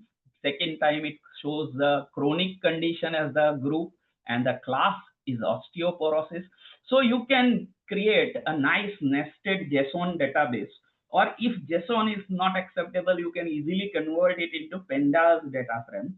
So now this is a very, very basic and preliminary example, but the point is that think about if you have entire country, government of India has taken a health initiative, and entire country's, or maybe not entire country's population, but below poverty line, those who are taking help of that scheme. There is one government scheme, I forgot the name, regarding healthcare, started by our Prime Minister. So those patients' data, at least it will be more than 5 billion or 10 billion. Sorry, 0.5 billion or 0.8 billion, right? So will you do manually and will you classify? No, just powerful hardware, powerful well-trained model, nicely written script, and everything is in front, structured data. So this is what I will like to end with. And of course, one important last caution is that if you are planning to work in this healthcare domain, then remember one thing: don't think that your solutions will replace doctors, because still empathy, compassion, individual care, they cannot be replaced. Second thing, always take care of privacy rules. For example, here I have used this OpenAI API key. Even this is illegal. You will be surprised. Of course, my data is completely fictitious. I just now today morning only made this data. But if it is some real patient's data, then I cannot use OpenAI's API key. I have to use HIPAA compliant platforms. And that is Microsoft Azure OpenAI. That is HIPAA compliant platform. So please take care of that aspect, and please also take care that you don't come in any legal tangle. Take care of the privacy of the patient, anonymize everything, obfuscate everything, delete all personally identifiable information. For example, if this sentence is there, can you identify anything from that who is this patient or anything? Nothing. Okay, so don't keep any like social security number or Aadhaar number or anything like that in the patient's history. Okay, with that I will close my presentation. Thank you all for listening to me and giving me this opportunity. Hope you have liked it.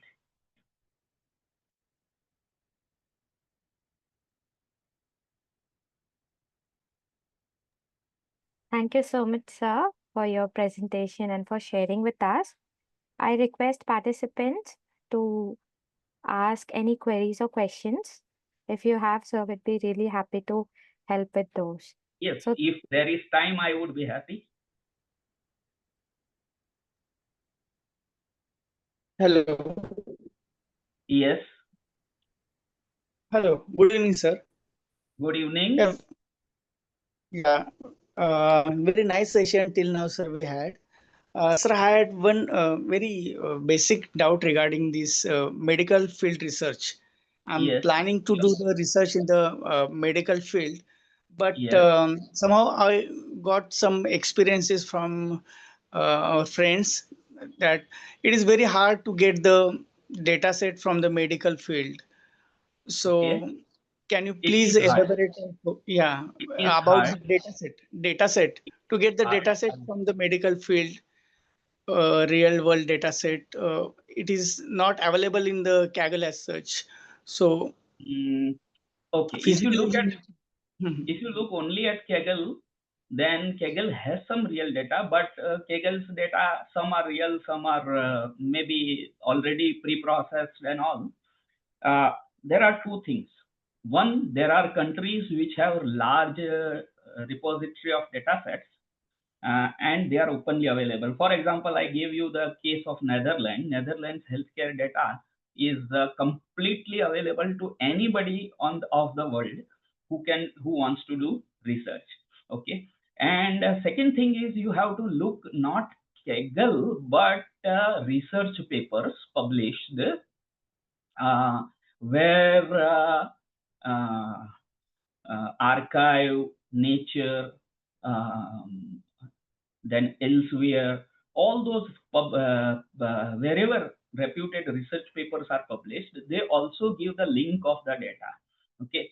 Now, often that link data is still not accessible, private data, but sometimes if you try more, you get the data. For example, I just now 2 months back made a stroke prediction app, because according to WHO, there are four main killers: cancer, cardiac arrest, diabetes, and stroke. Okay, and stroke is not killer, but it creates such devastating disabilities. So I wanted to make a healthcare app including all predictions based on lifestyle factors and clinical factors. I got real data of Bangladesh patients and more than 55,000 observations, and the data is certified by one of the very reputed data science firm. So there is absolutely no issue with its validity. Okay, so if you look sufficiently hard, you get it. Now there is some issue regarding the reluctance in the doctors, that many times even after you make this, I made stroke prediction application, diabetes prediction application, cardiac arrest prediction application. Okay, and still they often say that this data is of Caucasian people. Bangladesh, of course, are just their genetic structure is more or less like us Asians. But if it is from Netherlands, like that, the Caucasian, we are different. So the results which are obtained for them are not applicable to Indian patients. But my argument always is, rather than shooting completely in the dark and rather than not having anything, it is better to have some guideline. So the only way out of that is having dialogue. Okay, so you have to have friendly dialogue with doctor, explain that we are not trying to, we have no illusion that we are trying to replace you, and this is going to be in larger benefit of transparency in this field. Second important source of data can be public health institutes. So you should cultivate relations in civil hospitals, etc. Of course, always take written permissions so that tomorrow you don't come in legal tangle. And third and most important thing is, now government of India itself has started an initiative, and it is going to make a database of healthcare, database of all the Indians uh, soon in standardized format. Process has already started. It is named some e-clinic or something like that. So if government takes the initiative and standardizes the format of health records, India will benefit a lot. So try to create that awareness through social media, through your friends in the other domain.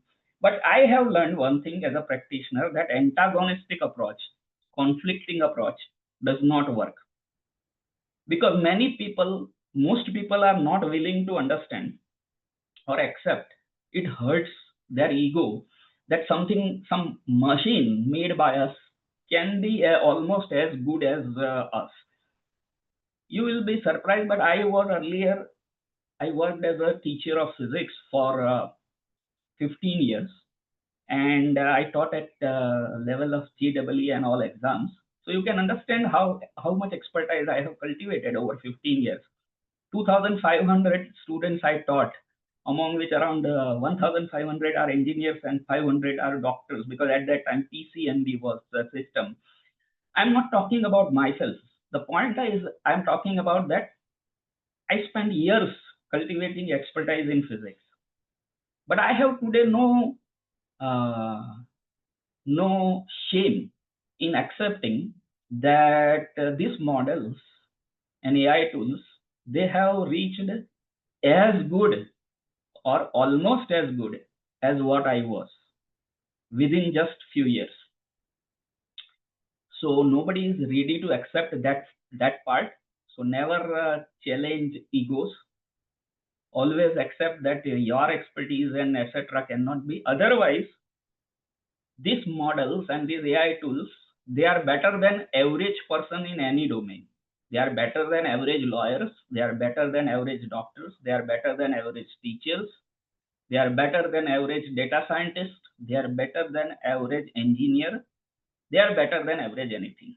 And only people who are doing physical labor, physical work, mechanical engineers, for example, civil engineers, their task is difficult, but even there, the other branch, robotics, that is coming. So unfortunately, we are passing through transition, and people will not accept easily. So try to take help of them without hurting their ego. Yes, sir. Thanks a lot, sir.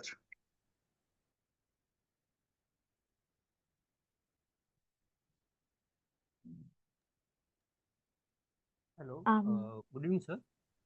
Yes. Sir, in the last section, you explained about maintaining the privacy of the patients. Yes. Does it come under responsible AI? Yes, it comes under responsible AI, and responsible AI is more or less voluntary thing. But this is not even voluntary. This is legally binding, and the penalties are very heavy.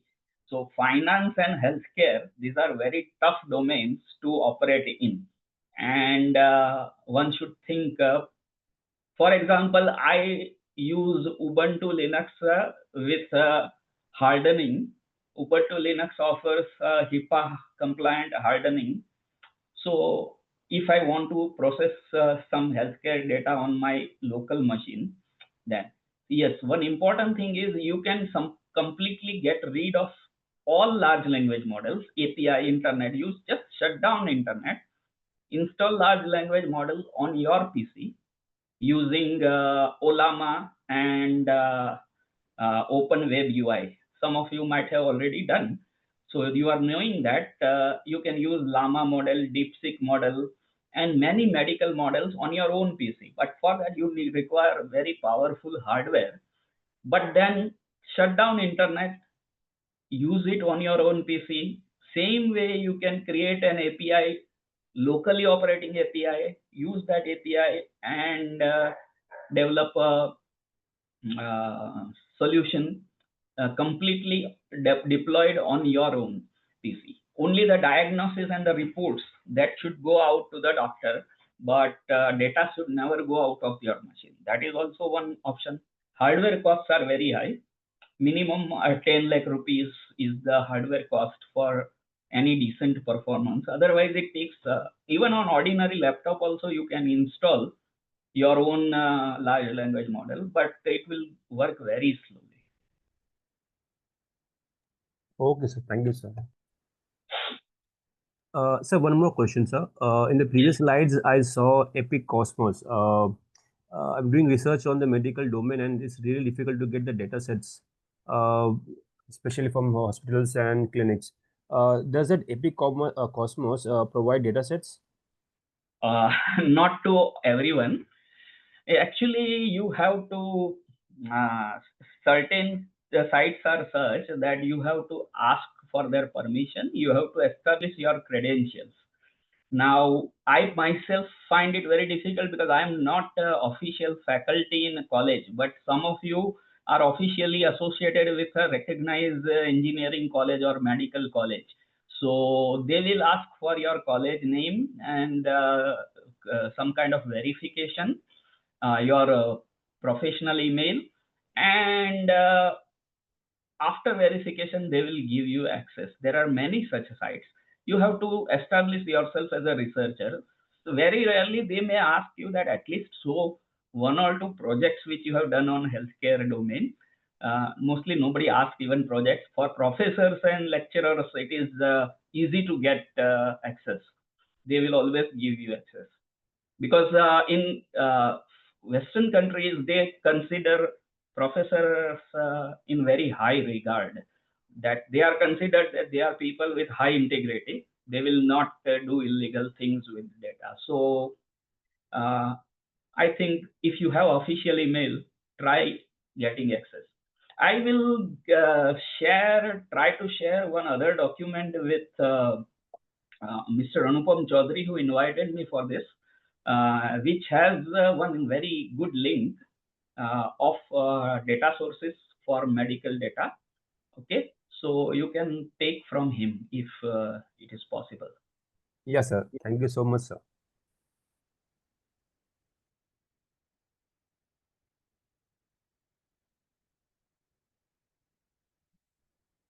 Hello, sir. There are Hello. few questions in the chat. If you could kindly Yes. address those. Chat. Okay. I am a little bit novice with this. Okay, chat. Where is that chat? I'll Madam, read you can that read question. and then Yes, madam. So the question is, which ML techniques, example deep learning, reinforcement learning, Bayesian model, show the most promise for medical imaging or disease prediction? Medical imaging, deep learning, Bayesian modeling, and third, which one they said is third, which was mentioned? Sorry, Reinforcement learning. reinforcement. Yes. Reinforcement learning is just useful for curating your data, but deep learning only is the most promising thing.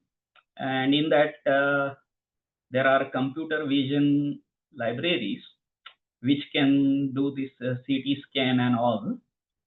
And there is interpretability also in those deep learning models. Just like ordinary machine learning models have interpretability by shape graph, similarly these models also can produce a nice graphical explanation of the result, that why it has predicted tumor at that place. What is the reason? Okay, so deep learning, you have to go deeper in that.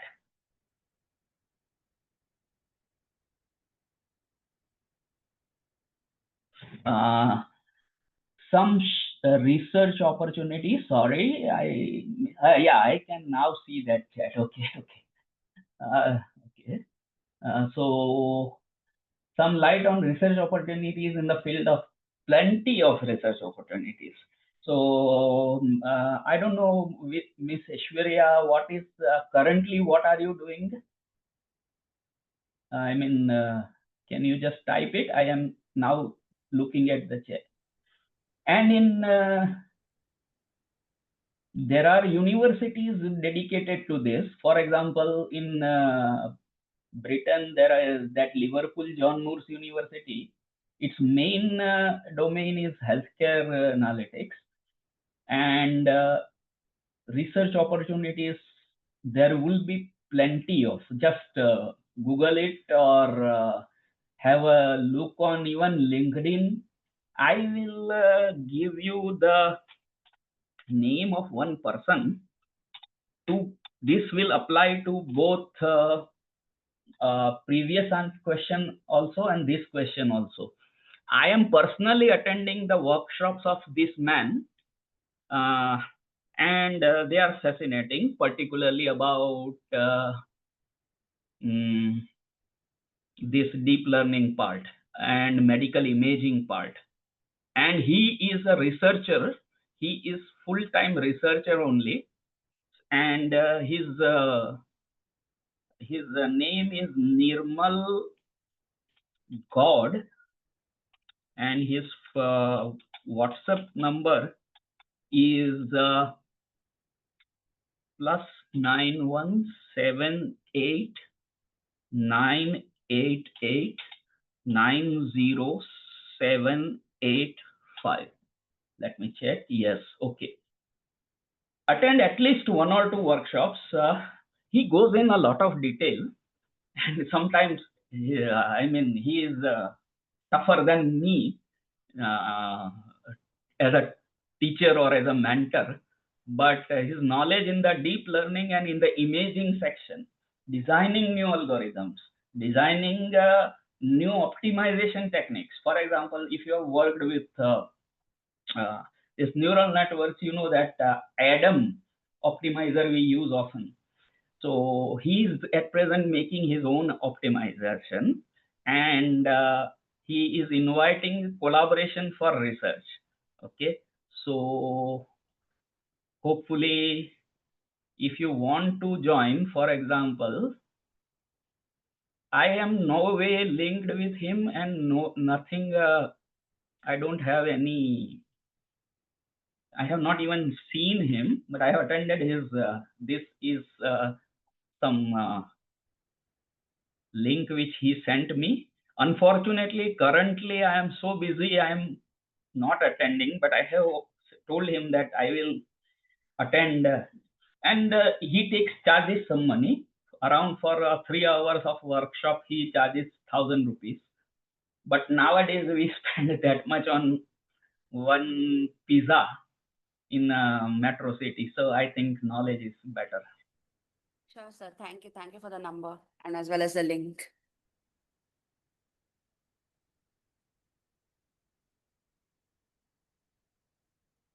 And there will be hardly around 15 people in a cohort, in his cohort.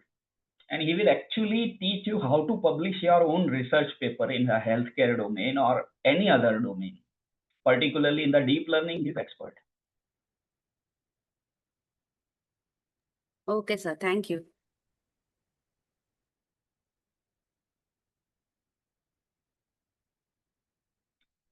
Okay, anything?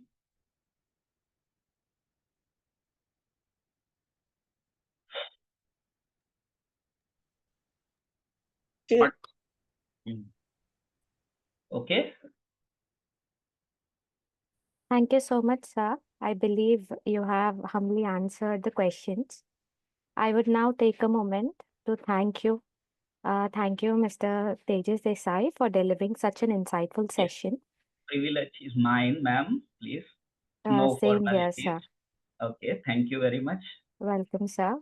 Sir, I just want to say your real world case studies, applications of intelligence and machine learning in healthcare has given our participant a clear picture of how technology can drive meaningful impact.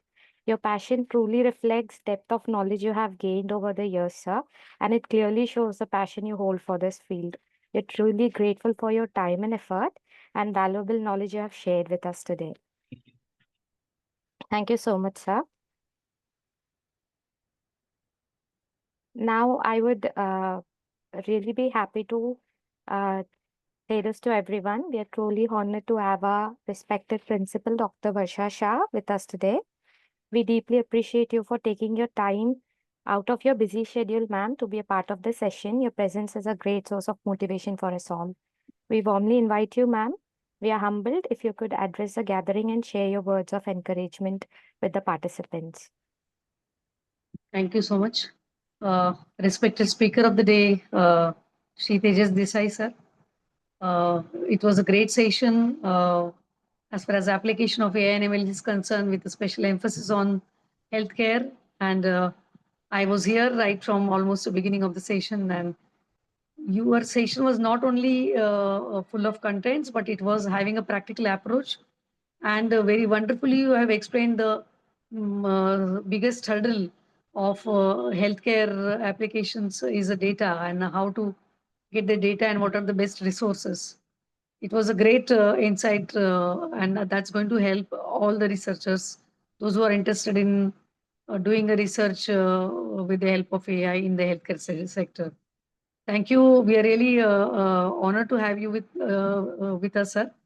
And thanks a lot for sharing the contact details of Mr. Gord also. It was so nice of you that you have opened up further doors for us to invite or to rather learn from other speakers. And I believe that this is not the end of this platform.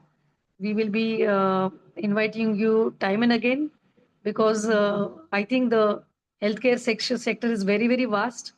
And obviously, it's not going to replace all the doctors, but it's going to be a very, very biggest helping hand to analyze and anticipate the diseases well in advance. And your in-depth study in this sector is going to be helpful to everybody. And usage of AI, especially in the healthcare sector, is not only a research, but it's a service to the society. So thank you very much. I sincerely thank Dr. Anupam Chaudhary sir for inviting Shri Tejas Desai sir. I thank Professor Shiburaj sir and Ramya madam and all the faculty members, head of the department, and all the organizing members for organizing such a wonderful event. Once again, thank you, Speaker sir, for sparing your precious time. Thanks, ma'am. Thank you, all the participants. Thank you so much, ma'am. Thank you for your kind words and motivation. Thank you. It was very nicely arranged by Miss Ramya, and some of the things which he said in my praise, I don't know whether I deserve all of them or not, but she was very kind, and she has anchored the whole event very nicely. Yes, yes. Thank you so much, sir. Thank you very much, sir. Thank you. Your feedback is very invaluable to us. Thank you so much. Okay. May I leave now, or something is missing still? Yes. Ma'am, we should take a Yes, photo. sir. Yes, sir. Yes. Sir. Hello, sir. Your email ID, please. Can we get? Yes. See, I am giving my WhatsApp. Okay, sir. And email ID also, both. I think it is there on that image, but anyway. All participants are requested to turn on their cameras so that we can take a photograph. Sir, we can share the data later. Doesn't matter. I mean, let's not trouble the speaker. We can share the email IDs of all the speakers later on. Yes, sure. All participants, kindly turn on your cameras, please. Yeah, with my camera there is an issue. Yeah, so I won't be able to. But yeah, that is fine, sir.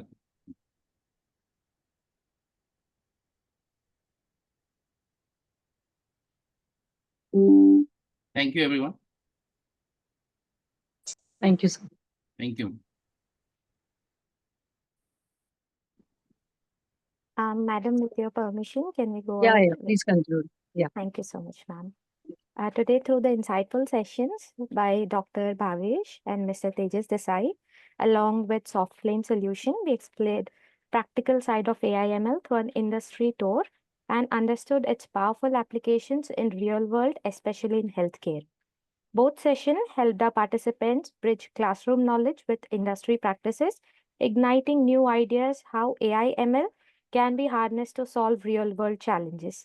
With this, we conclude day 5 of ATAL FDP on future of AI/ML, balancing innovation, ethics, and industry need. On behalf of Computer Department of Engineering, Risby College of Engineering, extend my heartfelt gratitude to our esteemed speakers, to participants for their enthusiastic engagement, and to the organizing committee for their tireless efforts.